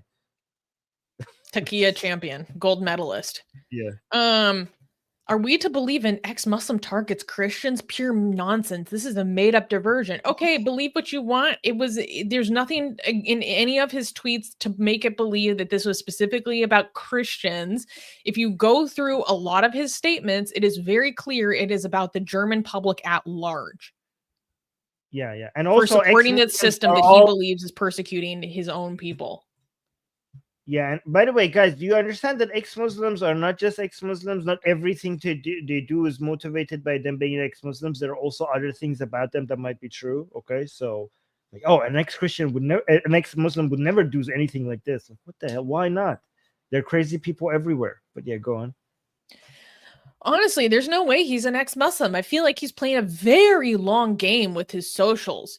It seems very planned to defame the community, because why else would he target that specific place? Because any congregation of a large number of the public is a target for terrorist attacks, because you want to maximize the amount of harm and terror and in chaos that you can sow upon the public at once. I mean, like the Macy's Thanksgiving parade is a target for terrorist attacks because of how many thousands of people attend that. It's any event that draws a large number of people is a target for any delusional terrorist. I'm keeping an open mind, but I'm skeptical. Why would an AFD supporter threaten to slaughter Germans? And then why Christians? Once again, it's the public at large. Why would an AFD supporter threaten to slaughter Germans? Because he believes that the German public is culpable in supporting the leftists and the policies that are responsible for Islamizing Germany and importing Syrian jihadists and therefore Islamizing all of Europe. He holds them responsible for supporting the parties that are deliberately and intentionally doing this work. Oh my God. These are the ones that we already responded to. The comments that people are saying. How does an ex-Muslim harass ex-Muslims? Happens all the time, man. You would be surprised. Yeah, what do you mean? How? We have some assholes, okay? Guys, here, let me tell you, there are some ex-Muslims who come out of Islam and they're sexually frustrated, for example. Okay, I'm not talking about this guy. I'm just talking about some other form of harassment. And they expect, like, oh, Islam was telling me not to have sex. But now that I'm an atheist, this means that the world of sex is now open to me, and we are atheists, so there's no restrictions, and you should all say yes to my advances, because if you say no, that means that you're still a Muslim. Like, there are some ex-Muslim men who accuse ex-Muslim women of being still ex-Muslim Islamic minded because they're saying no to them. Like, oh, why are these rules? We're free now. We should just constantly be having orgies all the time. Why are you saying no to me? And they go and harass women, ex-Muslim women, for saying no to their sexual advances. So we see harassments in our community all the time. People are people. Like, yeah. What? You having any given identity does not absolve you of any sort of abusive behavior. Why are you saying no to me? You're still a Muslim. You still have rules in you're still abiding by outdated rules. We should constantly be having orgies all the time now that we're atheists. D, he blamed German citizens for supporting the police who are persecuting him. Yeah. Yep. But if he was a far-right radical, why harass other ex-Muslims? Because he had a delusional persecutory belief that some of these ex-Muslims were actually, sometimes he accused them of being agents of the state or involved in a deliberate campaign to destroy his efforts to save Saudi liberals, Saudi women, Saudi ex-Muslims, etc. Himmel sent a super chat saying, the Islamization by government is a story by the AFD party he is said to have joined. I had some people from Germany messaging me saying that it's been revealed that he was not a registered member of the AFD. I mean, if that matters. He supported them, and some people are like, oh, why was he attacking Germans given that he was a supporter of AFD? I mean, some of his... So, again, not all AFD, but some AFD people have crazy beliefs, conspiracy theories that the German government is some of his crazy views are in line with some AFD supporters. Not all AFD supporters are conspiracy theorists or far right, but they do have some crazy far right people supporting them, and his views are in line with some of those people. Oh, it's AFD. People think it's the party. Okay. Oh, I love this one. Diamond encrusted Abdullah. Shame on you guys. Okay. Like I said, bring it on. Come on. Give me a break. Abigail, Mayor Tusi exposed him, never an atheist or ex-Muslim. Again, citation needed. Proof being that other people took some screenshots out of context. Proof being that Mayor Tusi did not look at the statements of any of the victim of his years-long harassment campaign. Mayor Tusi did not look at the statements of anyone who has known this man and been his target for years. He did not look at the statements of the people who his entire persecutory delusion is centered around, talking about what they know of him and their interactions with him. His evidence is random people online saying taqiya and taking some tweets. Not the people who have been having to deal with his insane behavior for years. That's the evidence. Okay. Sure. Enric gave us a super chat. Thank you, Enric, for supporting the channel, saying, was he violent before? If so, could the authorities have been aware of what he could do? So go ahead. No, he did. The authorities really messed up on here because he actually posted that he's going to do something violent on Twitter before this, and it wasn't taken seriously. But you go ahead. No, that was basically, I mean, he has made threats against people before, like specific individuals, because they refused to join in their harassment campaign. He has been reported to the authorities because of he had, I think, going back to like August of 2023.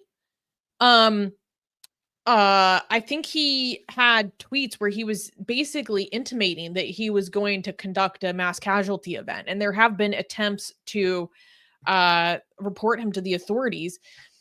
And I believe that the authorities even looked at his threat profile once and dismissed it. I mean, he promised to slaughter people even if it cost his life. So I don't know why they dismissed that. Yeah, wait. Let me. Authorities say he does not fit the usual profile of perpetrators of extremist attacks. Because the usual profile is Muslim. Yeah.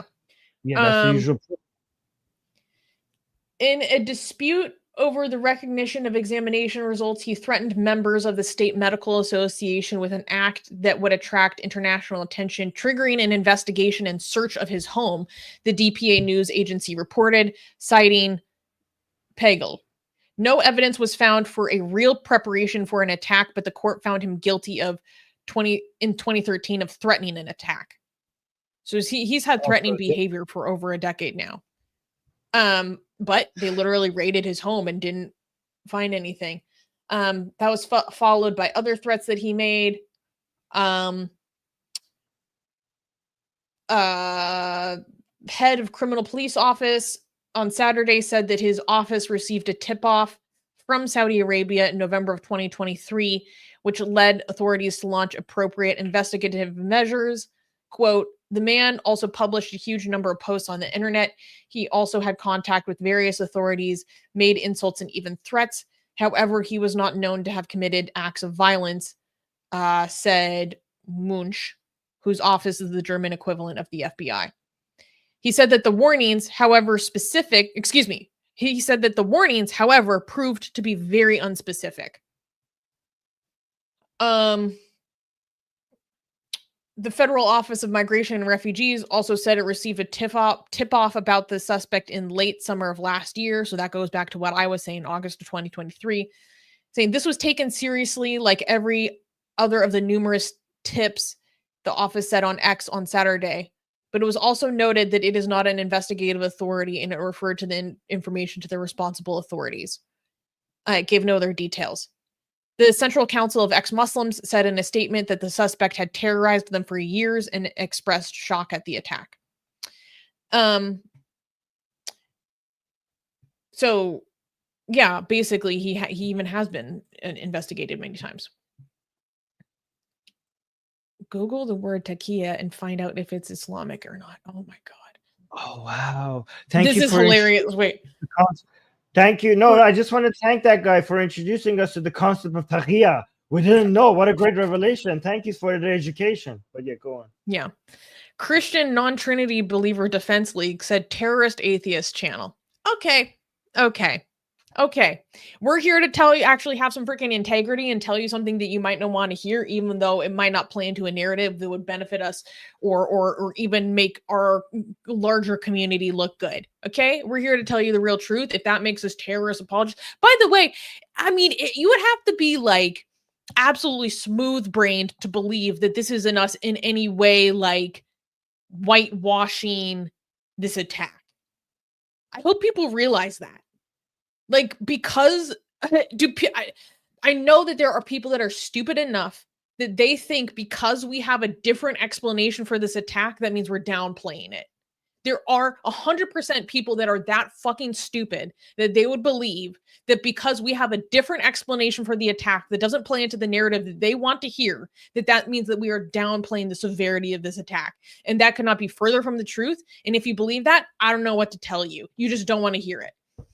You can't talk to people like that. I mean, HD Drake gave a super chat. Thank you very much. Saying it sounds like he had a psychotic break. I am familiar with this because I work at a psychiatric institution. By the way, anti-wokeists are as sufferable as wokeists. Yeah. I mean, the amount of right-wing... No, Armin. There is definitely 100% a specific brand of right-wing slop anti-wokists that are as insufferable as wokists. And you know how I know? Because a lot of them are in the live chat right now. I agree with that, but please don't group all anti-wokists with them. You should have said like some anti-wokists, because being anti-woke is the correct position. But I think you should just say some those brand of like anti-wokists, not all anti-wokists. I'm anti-woke, so I don't know what you're talking about. Yeah, same. Kenny, yay, thank you, Kenny. Saying, I'm very proud of you, Susanna and Armin, for your integrity. Well, thank you. We should have the South Park meme for integrity. Okay, there we go. Van Hendrick gave a super chat saying, thank you. I think we should critique all crazy ideas, whether it is be it Islam or schizophrenic conspiracy theories. Yeah, 100%. I mean, I don't believe that he's specifically schizophrenic. That's a different mental condition. But I do believe he had some persecutory delusions. But again, I'm not a doctor. Oh, and Kenny gave us a super chat thanking us for our integrity. Thank you, Kenny. That's lovely. That makes me feel good. I'm sorry, this comment right here. Oh, integrity. I don't know what this means. Oh, you don't? It's integrity. Keep himself. Okay. This guy is saying ex-Muslims have the jihad still in themselves. Okay, let me break this down for a second. If you're a person that believes that the only explanation for this, based on the available evidence, is that this guy's actually lying about being an ex-Muslim atheist, the secret jihadi this whole freaking time, and then you are literally no better than the right-wing fascist Hindutva bigots that tell people like Armin that once a Muslim, always Muslim. Just like everyone is, totally not racist.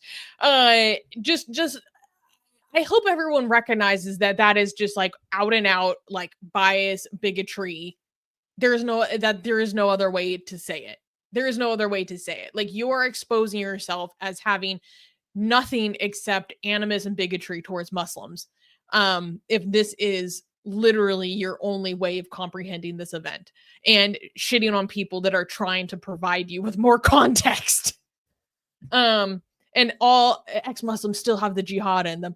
Okay, cool. So I know what your deal is. I appreciate you for just being honest about your complete prejudice and bigotry.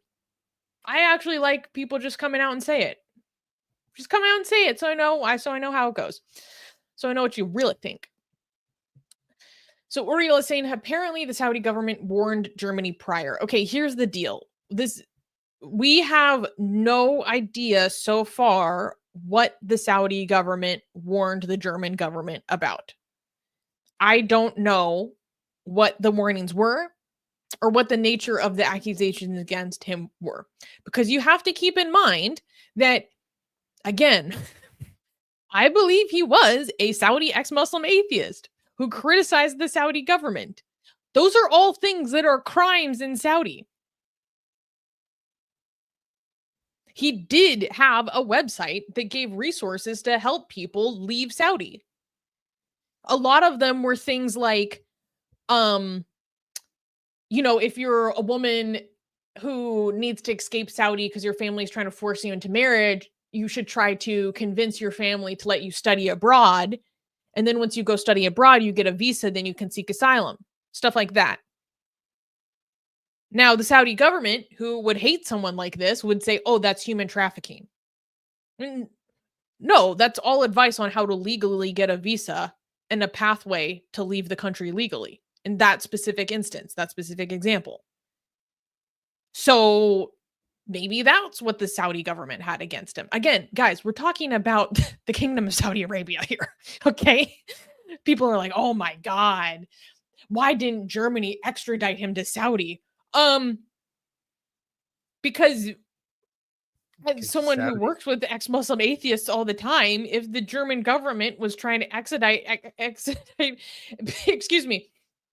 ship him back to Saudi or ship someone back to Iran on the basis of the Iranian government's accusations against him, we would throw up our arms and be like, no, they're being persecuted for their belief.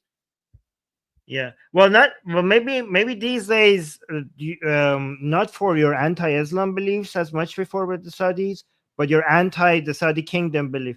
Like I don't think the Saudi government, not that it's not there, it's still there, but I don't think their priority is to go after ex-Muslims for being against Islam. But this guy wasn't just an ex-Muslim; he was also against the government. And that is a bigger red line for the Saudi government than you going anti-Islam, especially these days. Yeah. Again, I'm not saying that ex-Muslims have it all good in Saudi Arabia. That's not what I'm saying at all. I'm just saying the priorities of the Saudi government is to go after people who are against the regime rather than people who are anti-Islam. And again, so this guy, if the Saudi government was warning Germany about this guy, we don't know. The reason might not have been with anything that he might have done like this. It might be something that it was not justified. So we don't know what that is. Yeah. Oh, John is also saying, thank you for your integrity on this respect. Thank you very much, John. Oh my gosh. Stop. Okay. Darko gave us gifted 5 Atheist Republic memberships to people. Thank you so much, Darko. And so did Kenny. Gave 10 memberships. Thank you, Kenny. Thank you for supporting our work. Oh, also to Uriel. Thank you, Uriel. It actually does mean a lot because, like I fully anticipate, a lot of our audience is gonna turn on us for this. So your support actually does really help us. I wanted to address this. Sunshine, he was not an ex-Muslim, as proven by an ex-Muslim group, as when he was asked to explain why he left Islam, he refused twice to meet with them to discuss it and go on camera, all on the Mayer Tusi channel. Okay, what is our evidence for this?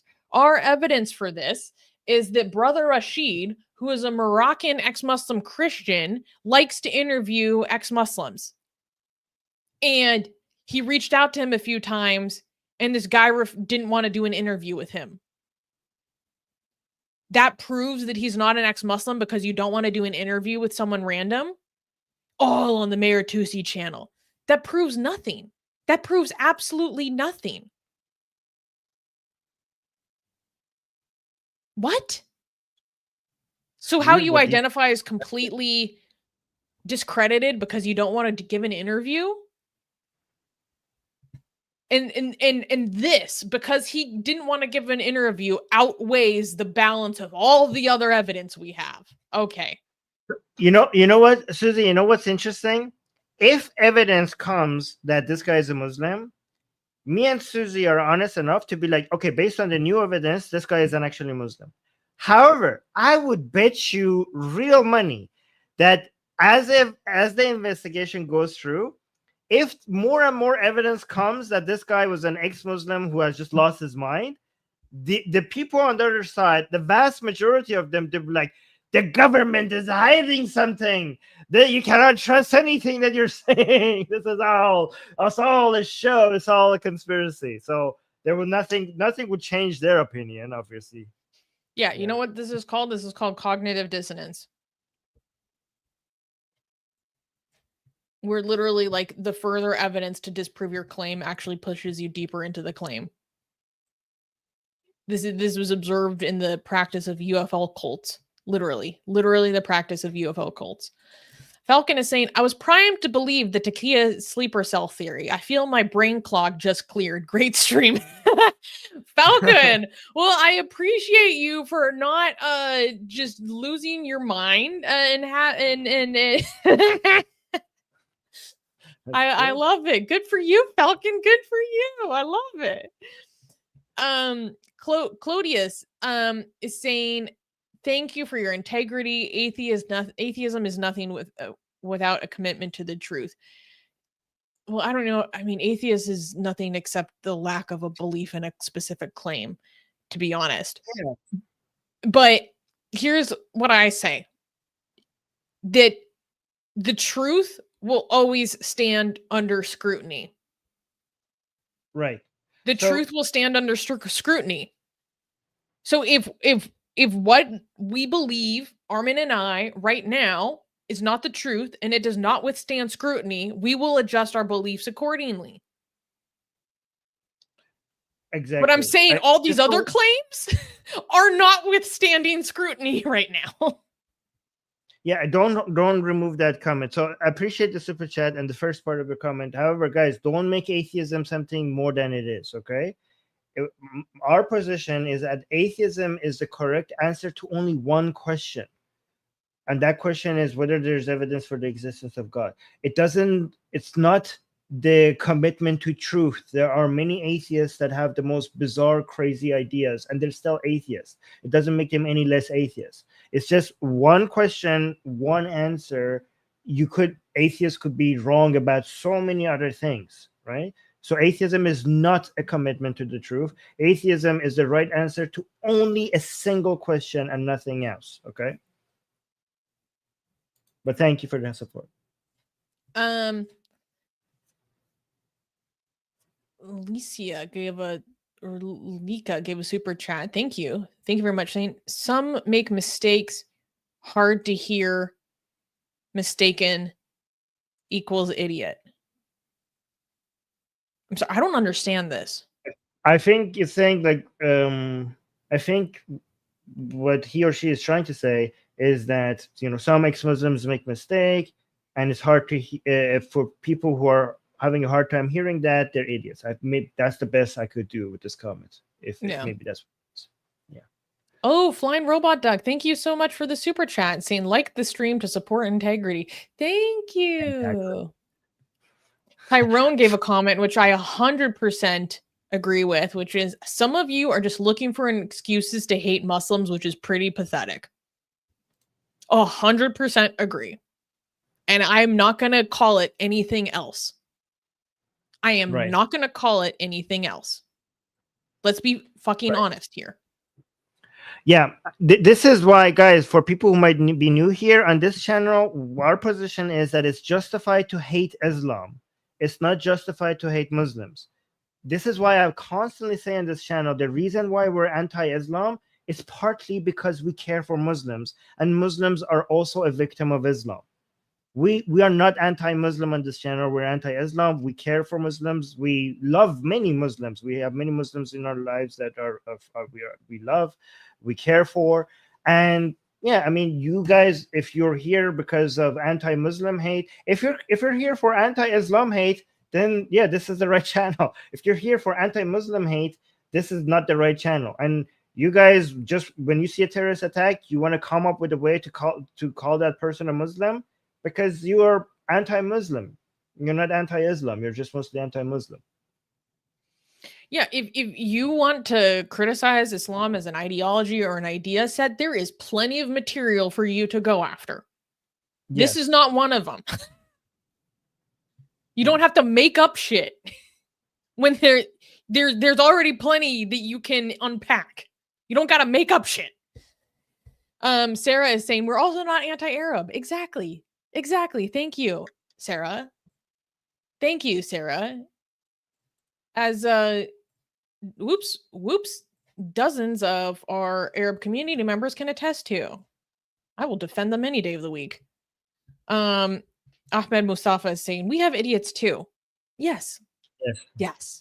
Every community, every single freaking community has idiots and abusive people and people that are manipulative and liars. I'm not saying some people must know that some ex-Muslims are assholes. True. Some, yeah. Again, guys, childish belief that they're perfect little victims. It's disgusting. By the way, don't. Some people are going to take it to the other extremes and going to say like, "Oh, okay, so I have to hate on ex-Muslim student." No, you're also an idiot. We say most ex-Muslims are great people. Most Muslims are great people. Most atheists are great people. Most Christians are great people. Most Jewish people are great people. Okay, don't hate on entire communities in general. Don't unless the label of that community, makes it's a label that makes every single one of those members an a-hole, right? So, for example, you could hate on everybody who's Al Qaeda, everybody who's an ISIS member, okay? But generally, most large communities of people, it's not fair to be anti the entire community because of the actions of some people within that community. I mean, this is pretty obvious. I don't even know what to say. Atheists don't do such things. We respect life. Atheism is nothing than a lack of a belief in one specific claim. You can have a million other bad ideas outside of not believing one specific claim. Oh my God. It doesn't mean you respect life. Think about like all the materialists, like atheist communists. Oh yeah, they respect life. Mao is an atheist. I'm sure. I don't know. Yeah. Okay, Tezbot is saying, to be fair, we've been gaslit so many times with excuses like mental health, lone wolf, etc. No wonder it's hard to believe that it's not a straightforward Islamic attack. I actually kind of get this because this is genuinely very confusing. I mean, let's be honest. If anyone saw this attack and their first instinct was, oh yeah, I bet it's an ex-Muslim AFD supporting Zionist atheist, I mean, that's not on the bingo card. Let's be frank. Yeah, guys. Yeah. Also, if there's a terrorist attack and you assume that it was a Muslim, okay, you're not an idiot. Until you hear that it was otherwise, okay, that is a justified position. If you hear on the news that somebody took a car and ran into a crowd of people, if your first assumption is it was probably a Muslim, that is a justified assumption to have, because that is the most likely situation. It's being the most balance likely of probabilities. Yeah. It doesn't mean that it's always the case. It means that it's just the most likely case. But there are some times that it's not the case. But this is the exception. It's not the norm. The norm is that if something like this happens, it's probably a Muslim. Probably doesn't mean all the time. Okay. Uriel gave you a super sticker. Thank you so much, Uriel. John gave a super chat. Thank you, John, saying this creep and assassination apologia makes me think writ large society's got a massive rage problem. Your perceived grievance doesn't justify violence. Yeah, obviously. Oh my God. Wait, can I comment on the previous super chat regarding the lone wolf or go for it. Mental health? Because we have been our channel has been very good on this. Even when there's a Muslim doing something horrific and killing a lot of people, our channel has been responsible to, if there was no evidence that the Muslim was Islamically motivated, we said we don't know. Sometimes Muslims do certain evil things not because of Islam. Sometimes it's other motivations. Sometimes they are mentally ill. Sometimes it's a mix of Islam and being mentally ill. And if a Muslim does an evil thing, sometimes if there's no evidence that this was because of Islam, on this channel, we have been responsible enough to say, well, let's wait and see if it was because of Islam. So we have been consistent on that. But yeah. Yeah, John is saying that we have a rage problem. Your perceived grievance doesn't justify violence. I mean, yeah, this is a sick form of what's the word I'm looking for? Like a attack against society, right? Where you think that you have no other recourse to draw attention to your issue besides attacking all of society. I mean, it's the result of someone who's obviously very not well. And if you go look at the statements that this guy was making, on his Twitter, his like videos about how people are stealing flash drives from his mail, go watch that video. It is incomprehensible. It doesn't make sense. You're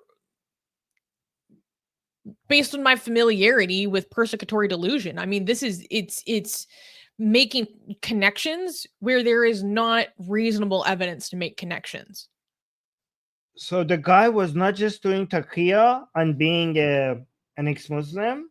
Susie, the guy was such a professional taqiya expert that he effectively showed he pretended to have this mental illness as well, like so convincingly showed all the signs of somebody with conspiratorial mindset for all these years. This guy was an expert. That's the theory people are going with. Okay, sure. Oh, Susie's changing headphones. Yeah. Okay, so Unicorn is celebrating her membership for 14 months. Wow, Unicorn. You've been a member for over a year. That's awesome. Thank you so much for supporting our work. Saying I'm on the fence, but you've made good points. Thanks. Well, okay. You know, I'm really glad that you're listening to what we have to say, right?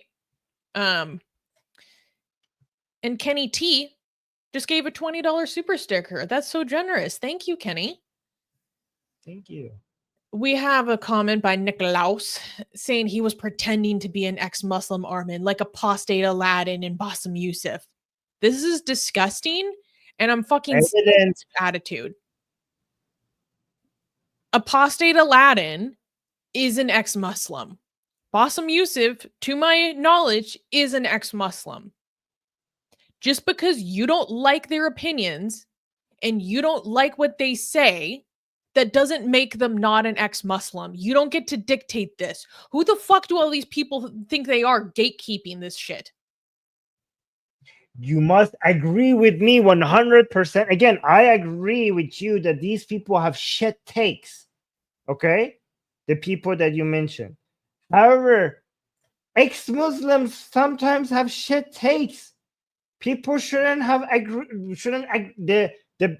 the filtering, the way that we decide who's an atheist or an ex-Muslim is not that they have correct positions on everything. You're not an ex-Muslim because I disagree with your takes. What the hell? Yeah. And everyone who's trying to like reverse takfir apostate Aladdin, you're absurd. Get over yourself, idiots. GG Ryder, thank you for the super chat, GG, saying Yasmin Mohammed was harassed by him too. Exactly. Once again, fitting into the campaign, I've read her tweets of demanding that people join his campaign of harassment against other ex-Muslim atheists. When they refused, he would send them absurd, incomprehensible shit, threatened them until they blocked and ignored him. This is literally the exact pattern of behavior I'm describing to you guys. Oh, what the fuck? Do you want to... Oh, you read that. I put this. Mark Tatek is saying, thanks, Armin. Now I don't trust any of you people from your word converse. God damn. Yeah. Okay. You don't seem like a very intelligent person if you just want to do just mass generalization on an entire group of people. I mean, you see, if I went, I don't know where you're from, but based on how low IQ you are, if I wanted to use your own standard, I shouldn't be trusting people from your country if you're the representative either. You're weird, can cheese. Okay, if you would just want to go be racist, like you can go do that. I'm not going to stop you. MT gave a super chat. Thank you. Saying, honestly, I think this shows that the problem is culture. Muslim/ex-Muslim, they should stay over there. They have our own crazies in the West. We have our own crazies here in the West. Yeah, you have crazies everywhere. You have crazies everywhere. See, okay, so this is not because this guy was Arab or from Saudi Arabia. Okay, this was a crazy person, just like every person. Like we have crazy Arabs, we have crazy white people, we have crazy black people, we have crazy Japanese people, we have crazy Iranian people, we have crazy any kind of people. So I don't know what you're talking about. This is a. But if you are suggesting that we should stop immigration entirely from these countries, okay, I agree with that, but not for the reason you're suggesting. Most ex-Muslims and most Muslims are good people, but so here's the thing: when it comes to terrorist attacks from Muslims, that is a more systematic thing rooted into the ideology. That's why the trend is more of attacks such as like this from the Muslim community, because it's systemic, because it's being influenced by their ideology. When you see an ex-Muslim doing something like this, or an atheist doing something like this, unless they belong to a cult or something, if it's because of this guy's mental condition doing something like that, then this specific attack that you just saw cannot be stopped with immigration policy.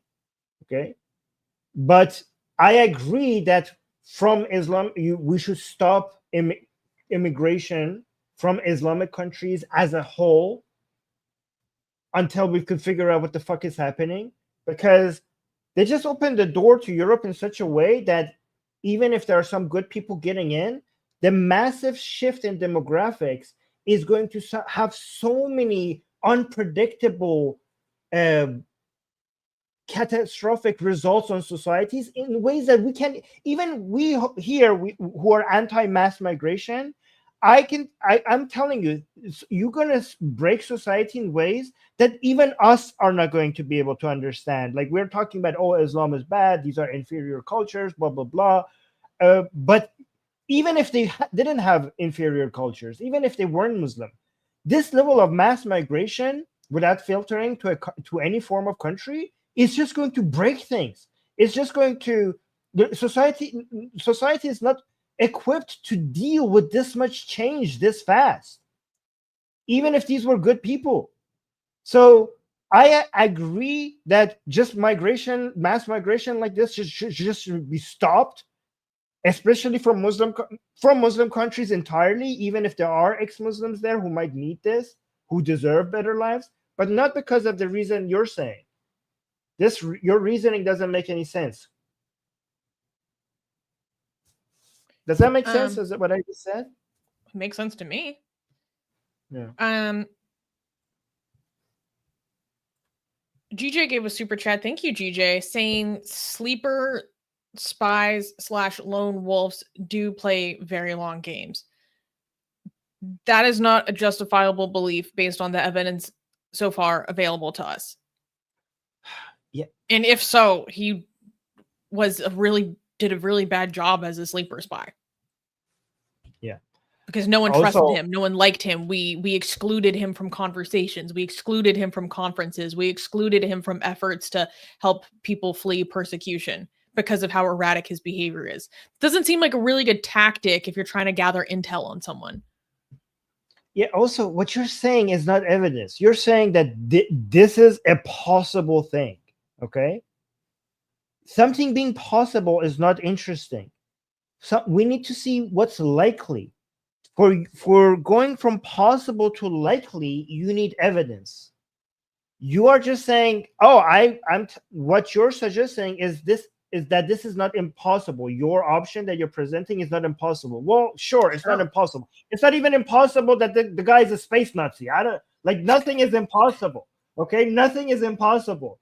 Okay, I don't care about what's possible. I care about what's likely. For that, you need actual evidence, not telling me what things are possible. Okay, GJ is saying, wasn't taqiya at first Shia / 21st century Sunni? I'm not sure what you mean by this, GJ, but we've explained what taqiya is and what it is not. Atheist, but referenced God in his tweets? Maybe. Well, thank you for the super chat, MT, but like, yeah, an atheist who likes to critique religion will mention God in their tweets. Also, he went so Zionist at some point that he was saying like Judaism is the true religion, okay, best religion or something, God's chosen religion. Okay, the guy was obviously an idiot, and sometimes he's trolling. I mean, I say that I on my Persian streams, I sometimes say like I bless people with the shaitan, you know. I say I allude to the devil, like.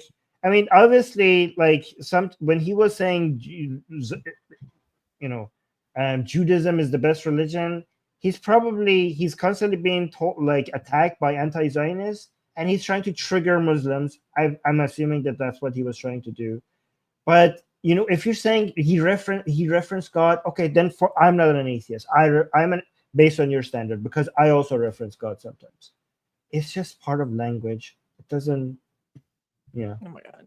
I literally say, oh my God, constantly. Yeah. I say religious phrases all the time, often ironically, or like, bless his heart, you know, because I find it amusing. I mean, if you mention Tuesday or Wednesday or Thursday or Saturday, these are all gods. You're all mentioning God of Saturn. Thursday is Thor's day. Nordic paganism confirmed. Yeah. and Greek, yeah. Faisal Alamri saying, as a Saudi atheist, you guys are on point. Thank you. EF gifted 5 Atheist Republic memberships. Oh, thank you. That's so sweet. Oh, and Young Atheist celebrating his membership. Thank you. Saying thanks for another amazing show, Atheist Republic. Thank you, my friend. This dude, this guy's back. You guys sound like Al Jazeera. we're just taqiya. We're just a secret. Yeah. Susie is obviously secretly a Shia. I've seen. Oh yeah. I'm a known secret Shia. Yes. GJ is saying, I think he's similar to Anders B.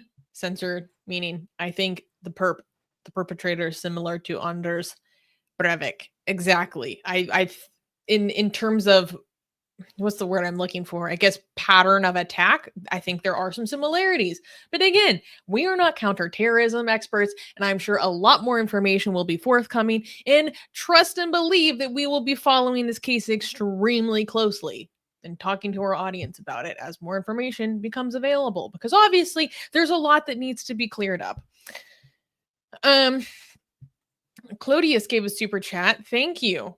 Saying, I politely disagree that atheism should be restrained to a lack of religion. I think an affirmative commitment to truth is essential, defined in this context as an observable, verifiable fact. That can be a personal belief that you hold about the nature of atheism. That's not the definition.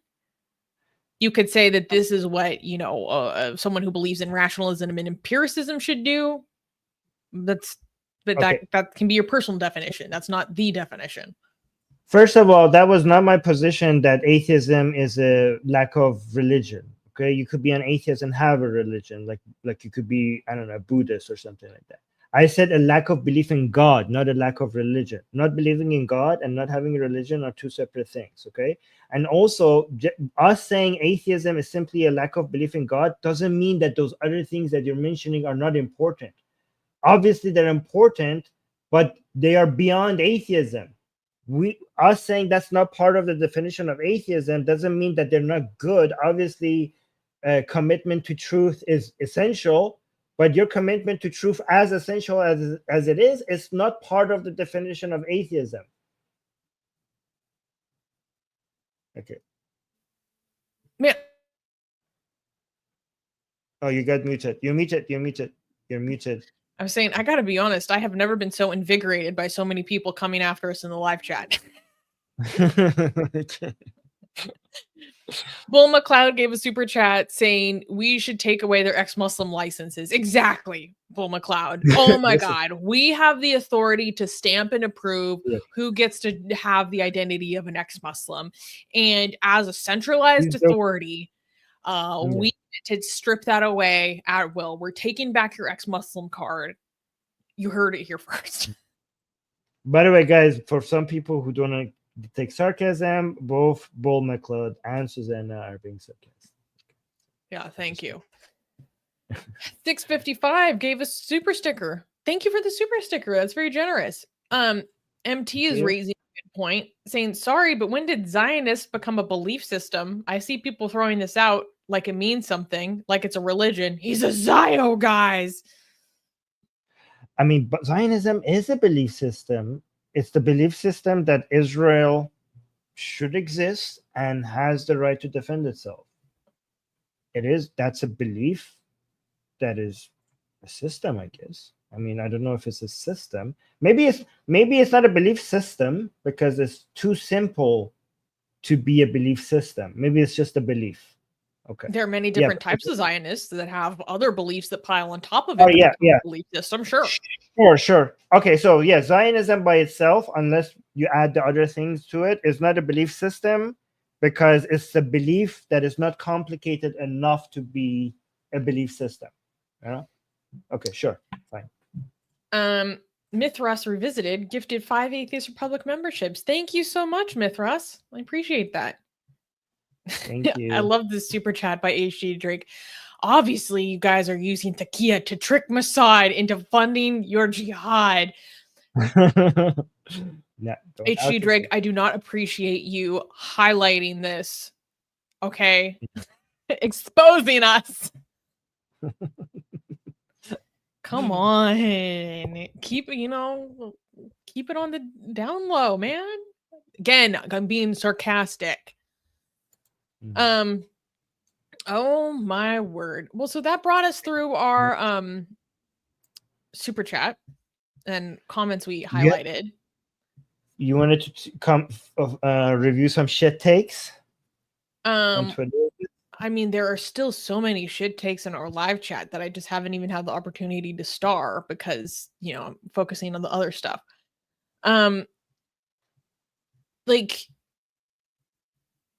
Oh my God. Sorry, this is just looking at all the absolute nonsense. Okay. Oh, we just got a new super chat from MT saying it's not. What is it? Atheism? And has nothing to do with this crazy. I don't know what this is. What is he? I don't know. Super chat. Anyways, pick your direction fast. You want to get your. I want to go through a tweet by Robert Spencer. 1 second. Oh shit. Yeah. My exact reaction. I know it's not going to be good. Okay. So, Butters, y'all started too aggressive. Oh, why would we be aggressive when just everyone in 90% of our audience right now is attacking us? All right, we've got to come out swinging sometimes. So, and people are like, oh, Susanna, what is your proof? What is your proof? I I don't know, just the statements of everyone who was harassed and attacked by him for 7 years, statements made by the victims of his harassment campaign for years who took him to court and he lost, the people who were literally the central fixation of his persecutory delusion. That is my evidence. And all of their experiences dealing with them. Yeah. So let's go through this tweet by Robert Spencer. For those who don't know, he is the director of Jihad Watch.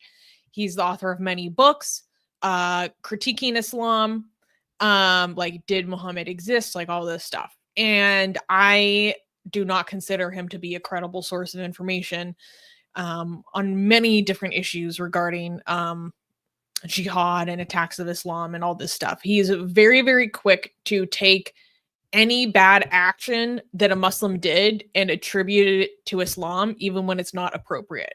Like, okay, maybe a Muslim did a bad thing, but that doesn't mean it was because of Islam. He makes that connection like way too willingly, and a lot of times it's not true. So this is why I don't find him to be credible. And he's highly, highly criticized within ex-Muslim circles. So let's go through his tweet. So this is him breaking down the possibilities. 1. Vehicular jihad is a well-established practice going back years. ISIS has called for it. It is not a common practice among any other criminal or terrorist sector. Vehicular jihad is a thing. This is true. Is not a common practice. Statistically, I don't know if this is true, but off the top of my head, I can think of other people who have done this who are not Islamist terrorists, like Darren Brown, who did this in Waukesha, Wisconsin in America in 2021. Saudi Arabia, where the perpetrator is from, is a hotbed of jihad activity. Okay. That is a fact. That does not equal the motivation for this attack. Islam has doctrines calling for warfare against unbelievers. See the Quran, and he gives some verses, That's true.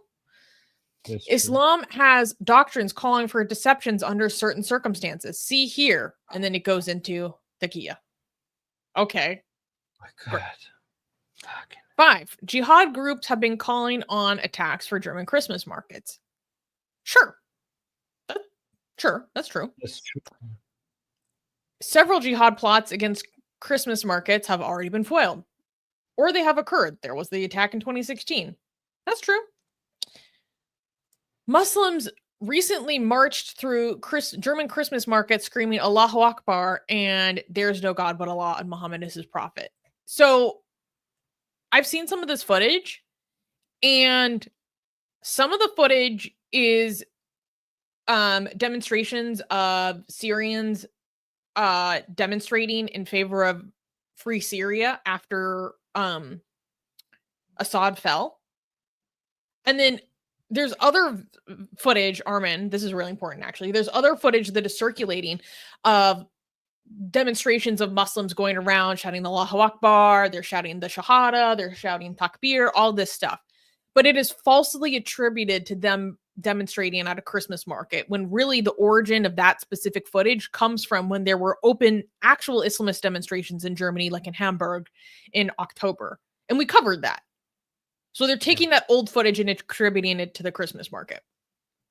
But even if it was, but let's assume that's true. Like, let's assume that this was from the Christmas. I don't know how is this evidence, but okay. Yeah. It seems that the perpetrator has been claiming to be an ex-Muslim and a Zionist. And has been contacted by several anti-jihad media figures asking them to interview him. Yes. A, that leads to several possibilities. A, that he was a sincere ex-Muslim and a Zionist and decided to attack a target of jihadis in a manner in which jihadis often attack for no clear reason. So, sorry, Apostate Prophet, hi AP, is saying he was not an ex-Muslim. Ex-Muslimism has nothing to do with terrorism. It is a religion of peace. I'm trying to do the voice that him and David Wood do together all the time. Yeah. You're finished. It's really should be. Thank you, AP. And once again, our prophet, apostate prophet, is leading us towards the truth, you guys, clearly. So, and to be clear, when he says for no clear reason, I mean, the reason that we have presented to you guys, to be fair, is not in any way, shape, or form a conclusion that people would reach automatically. You know what I mean? We're like, so you're telling me he had a personal vendetta and a conspiracy against some random other ex-Muslim activists and an atheist refugee asylum organization, so he decided to go attack a bunch of random Germans? So, in a sense, that is not a clear reason, because you would never hear that and reach this attack as like the conclusion. You know what I mean? I understand like why people are like, this seems pretty incongruent. I'm not going to say that that's unwarranted. Am I making sense? Yeah, here's what doesn't make sense to me. If this guy was so good at being a secret Muslim, and this was all part of his master plan and taqiya, then wouldn't he, like, if this was not because he's crazy, but he was just like so good at doing taqiya, then wouldn't he not pick fights with ex-Muslims? Wouldn't it make more sense for him to just get along with ex-Muslims as part of his taqiya?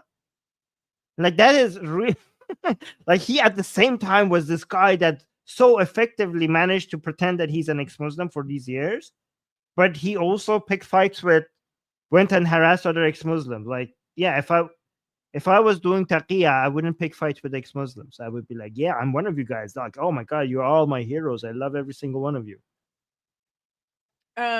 Also, I want to defend AP for a second. This person is saying, apostate prophet, last night you admitted this dude sent you weird DMs, bro. You even ignored him. Why?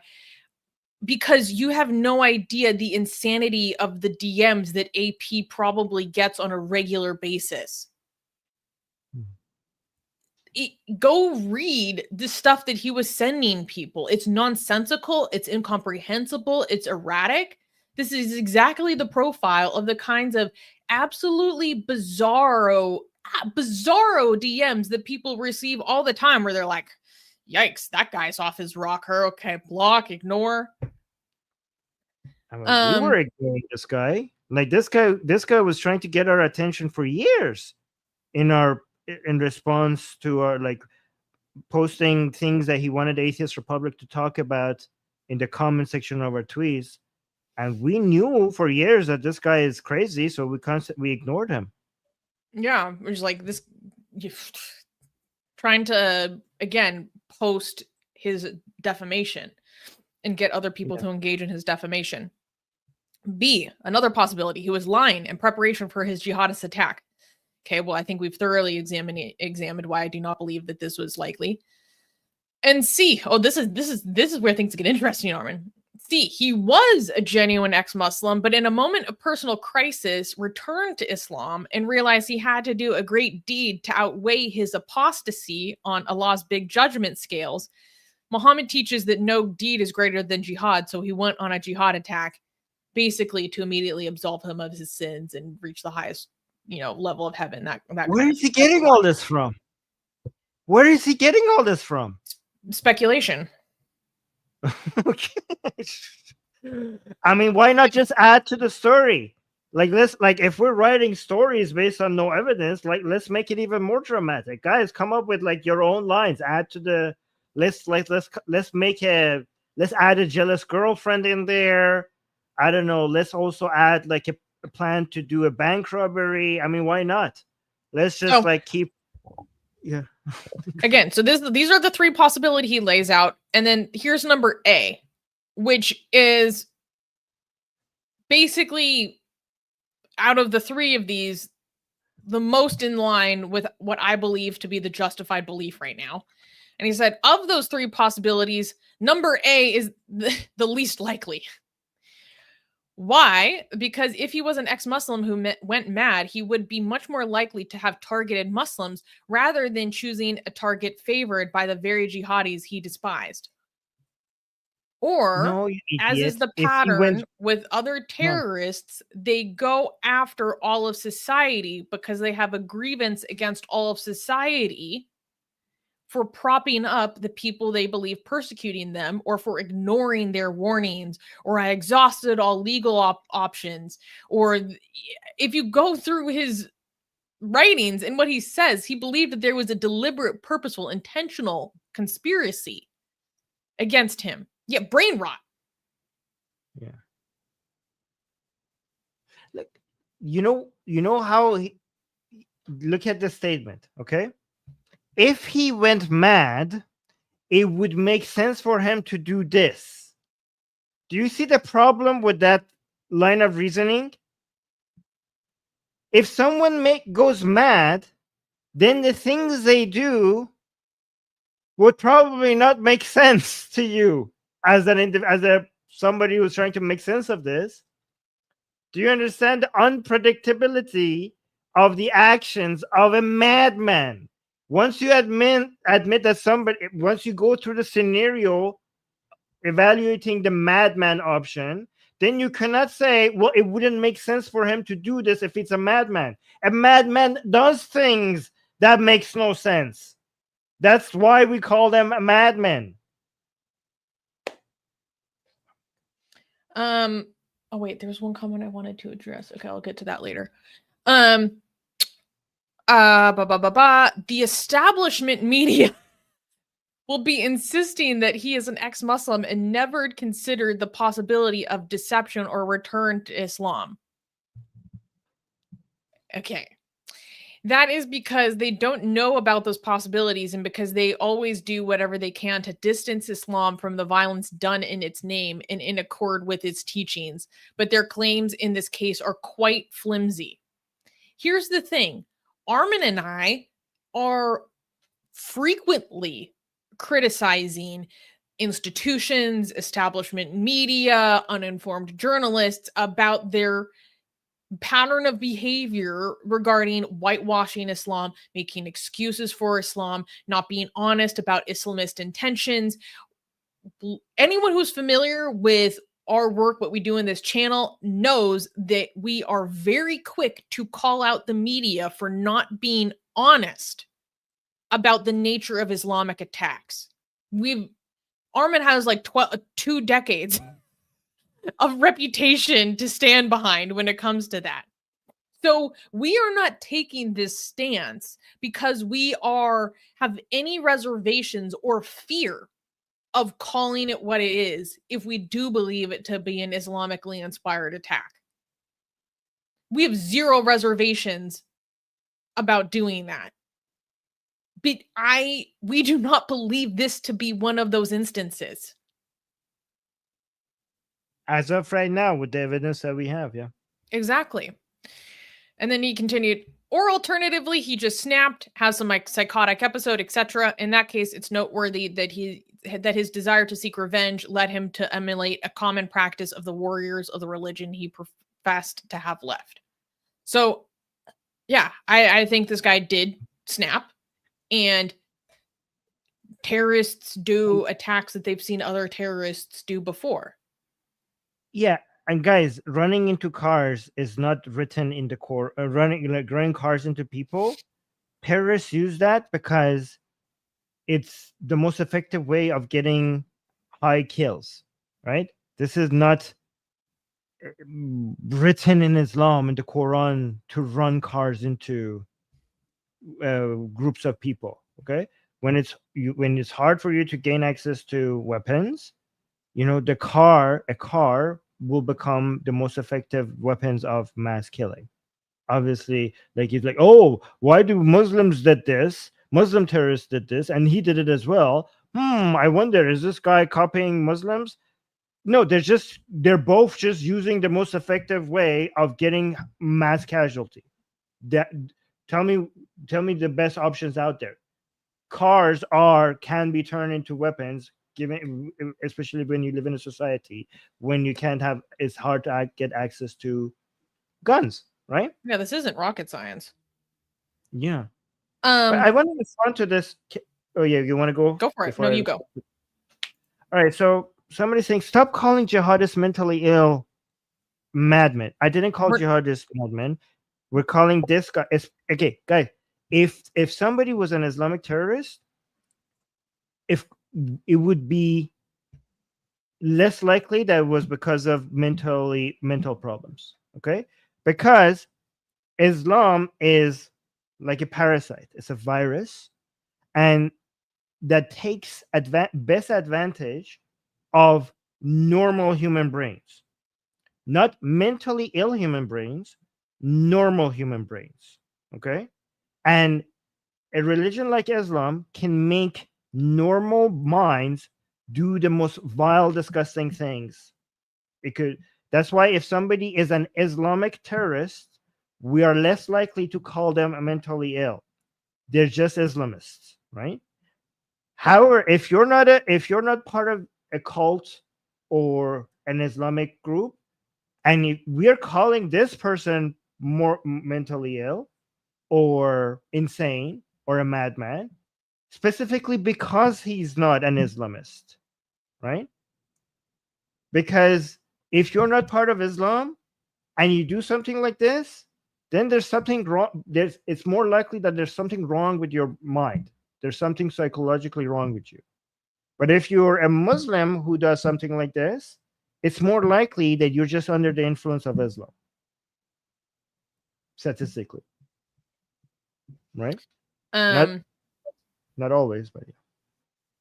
Okay, so we got some more super chats. MT gave a super chat. Thank you, saying Zionism. People saying he's a Zionist.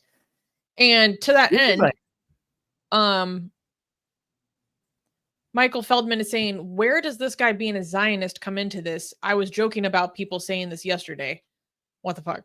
So basically, there are lots of people that are just jumping on the fact that he's a Zionist. Lots of pro-Palestinian people who are saying, oh, look at the media is dropping this story because they realize he's not a Muslim. Oh, the media is dropping this story. They won't be honest about the fact that he's a Zionist, blah, blah, blah, blah, blah.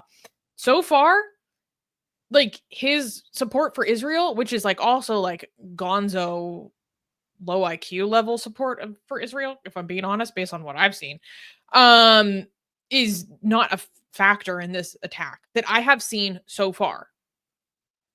Mm-hmm.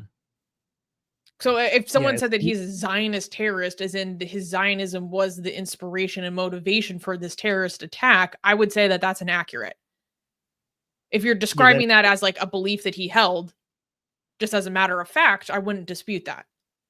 But I don't have reason to believe that that was a direct motivation. But I'm sure more information will come out. I mean, he was a conspiracy theorist. The three things that this man is that I also am. Okay, so he's an atheist, he's an ex-Muslim, he is a Zionist. I am an atheist, I'm an ex-Muslim, I'm a Zionist. His Zionism had no influence in his behavior. Well, I wouldn't say no. We don't know that yet. Well, based on what we have seen, so we haven't seen any evidence to suggest that his Zionism has any influence over his behavior. We haven't seen any evidence that his atheism had any influence over his behavior. Him being an ex-Muslim had some more impact on his behavior based on not that being an ex-Muslim make you do these things, but him being an ex-Muslim and his experience with the ex-Muslim community and his mental situation, it was involved. Like being an ex-Muslim was involved. Not that we could blame being an ex-Muslim for this, but it was part of the story. Like it was part of eventually what came, what his whole narrative was about. Okay, this is not guys. Even if his Zionism, for example, let me actually make this clear. Even if his Zionism had any role in his actions, this would not be a point against Zionism. You understand? Because sometimes justified true beliefs make some people do some crazy things, but that's on them, because that original belief that influenced them was not making any of those claims. You cannot say that about Islam. For example, if Islam influences you to go kill people, I can blame Islam, because it says it right there in Islam to go do those horrific things, right? But if somebody, them being an ex-Muslim, influences them to go do something crazy, it's on them, because there's nothing foundational within being an ex-Muslim that tells you to go do those things. Again, this guy's Zionism had nothing to do with it seems like it had nothing to do with his actions. But even if it did, you cannot blame Zionism, because there's nothing foundational within Zionism that teaches you to go do these things. But in Islam, you cannot say that. You can blame Islam. It's justified to blame Islam if this guy was an Islamic terrorist. MT is saying, thank you for the super chat. His Zionism shouldn't be a talking point right now. Well, we don't get to choose what is and is not the talking point on Twitter, obviously, because this whole stream has us been having major contentions with what is the talking point right now on Twitter. My friend, unfortunately, we don't get to pick that. Yeah, Zionist, piece of Zionist. Shit Channel for You gave us 20 Swedish krona. Thank you. Saying, what? An ex-Muslim did it? I don't believe it. Here's the thing. I understand why people would have a hard time believing this, especially when you get into the details of what I believe to be a persecutory delusion. Because it's bizarre is not even the right word for it, right? I understand why people are confused. Like, don't get me wrong. Susie, we have only 5 minutes or so let's go through the comments really fast. So you want to end at 3 hours? Yes. Okay. For the sake of our editor. Yeah, is that she's gonna edit this, you think? Well, I might edit this. Okay. Okay, wait. I actually no, never mind. Let's not you go over 3 hours if you want. Never mind. If you want to end, just let me know. That's fine. Okay. Maria gave a super chat. Thank you, Maria, for supporting the channel, saying thank you for this show. Thank you. MT saying, how do you not see this as an attempt to tie him to Jews? Oh, I mean, anti-Semites are going to do what they always do. They can attempt to do whatever they want. Guys, even if this guy was not, the guy was a Zionist, that's true.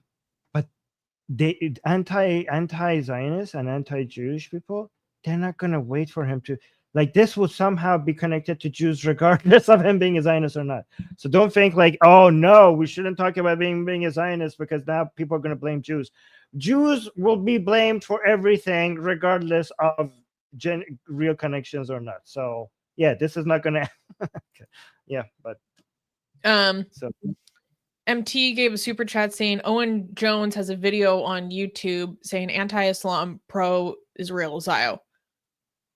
I mean, those are accurate descriptors of him as we understand him to be. I mean, to be honest. And again, we are trying to have integrity in this, and we're not lying about that. We're not making it seem like something it's not. D gave a super chat. Thank you, D, saying imagination is the one weapon in the war against reality. Yeah, Lewis Carroll. Or Hirschfield gave a super chat. Thank you, Or, saying love your unbiased approach and strong principles. Like I said at the top of the stream, I really think that this is an hour for integrity and honesty. And now is the time then when we criticize other people or organizations for communities for how they act in the wake of a terrorist attack. Now is the time to demonstrate the behavior that I wish I saw from other people. It's incumbent upon me to act as I demand of other people to act. Yeah, actually, that's a very good point, Susanna. Like when how hypocritical it would be of us when Muslims when an Islamic terrorist attack happens and Muslims come in like, oh, he wasn't a Muslim. Oh, these are Zionist propaganda, or these are secret. ISIS is Zionist. ISIS is Zionist. ISIS is a Zionist. Like, these are not real Muslims. These are ISIS is Zionists. These are actually secret Jews. And we call them out for that. Like, what? How hypocritical would it be of us that when an ex-Muslim does something like this, like, not a real ex-Muslim, this is a taqiya, like that, we would be just doing the same thing. Yeah, exactly. Yeah. Here's a comment from Len that I thought was interesting. Saying, Atheist Republic, why do you think people think this person was an Islamic terrorist? You've explained why you think he's an atheist, but since you're so rational, can you explain why you might be wrong? Okay, so let's start with the first question. Why do people think that this person was an Islamic terrorist? Because statistically speaking, it is most likely on a global scale to be an Islamic terrorist. Let's be completely honest. I understand jumping to that conclusion. 100%. Yeah. I thought it was. I literally thought it was until I saw the name of who was the suspect. Yeah. Because the balance of probabilities is that it would be. Why do people think that? I understand that. Because based on the experience of people living in the world for the past 20, 30 years, is that it probably was an Islamic terrorist attack, because we've started to get used to that. So, sorry, I'll let you go in. No, but also that's a genuinely best first guess, but then insisting on it once evidence shows otherwise, that's because you cannot. That's so as Mujisu is saying, that's tribalism, trying to deny. So making it much more likely if a terrorist attack happens, saying that it's most likely that this was an Islamic terrorist attack. People can't tell some people can't tell the difference between most likely and all the fucking time. It's not all the fucking time. If you see a terrorist attack globally happens, if you bet on this being an Islamic terrorist attack, it's a pretty good bet. But it's not a 100% safe bet. It's just a good bet. But yeah, go on. What was the remainder of this comment? You've explained why he thinks he's an atheist, but since you're so rational, can you explain why you might be wrong? Well, there's many other possibilities. There are many other possibilities. Maybe Robert Spencer's beliefs could be true. Maybe he did revert and in a crisis decided to commit jihad so that his sins can be forgiven and he can go to heaven and da da da da. Maybe that is a rational explanation. But there's no evidence for it. But there's no evidence to believe that so far. Here's why we could be wrong. Because everything is possible. Okay? However, that's why we could be wrong. But just because everything is possible, that doesn't mean that we're justified to believe it without the evidence. Simple as that. Yeah. So I hope that clarified things. Honestly,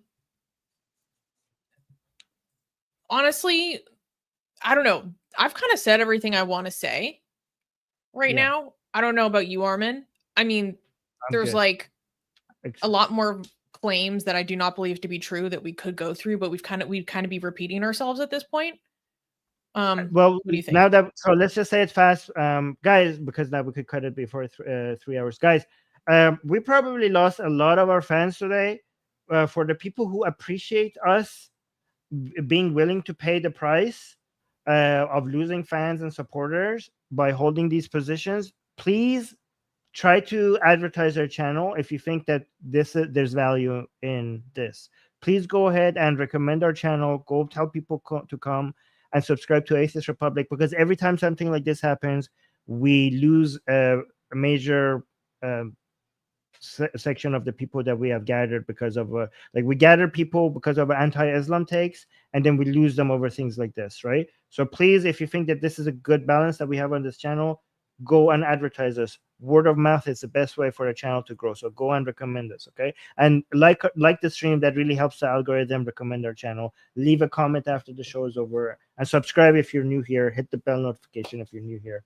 All of that stuff. Okay, we have 30 seconds. If it was not already abundantly clear, we condemn this attack in the strongest words. I hope he gets thrown under the jail. Yes. Yep. Fuck this guy. Okay, guys. No equivocations, no ifs, ands, or buts. Yep. Bye, guys. Don't forget to like the Thank stream. you. And bye.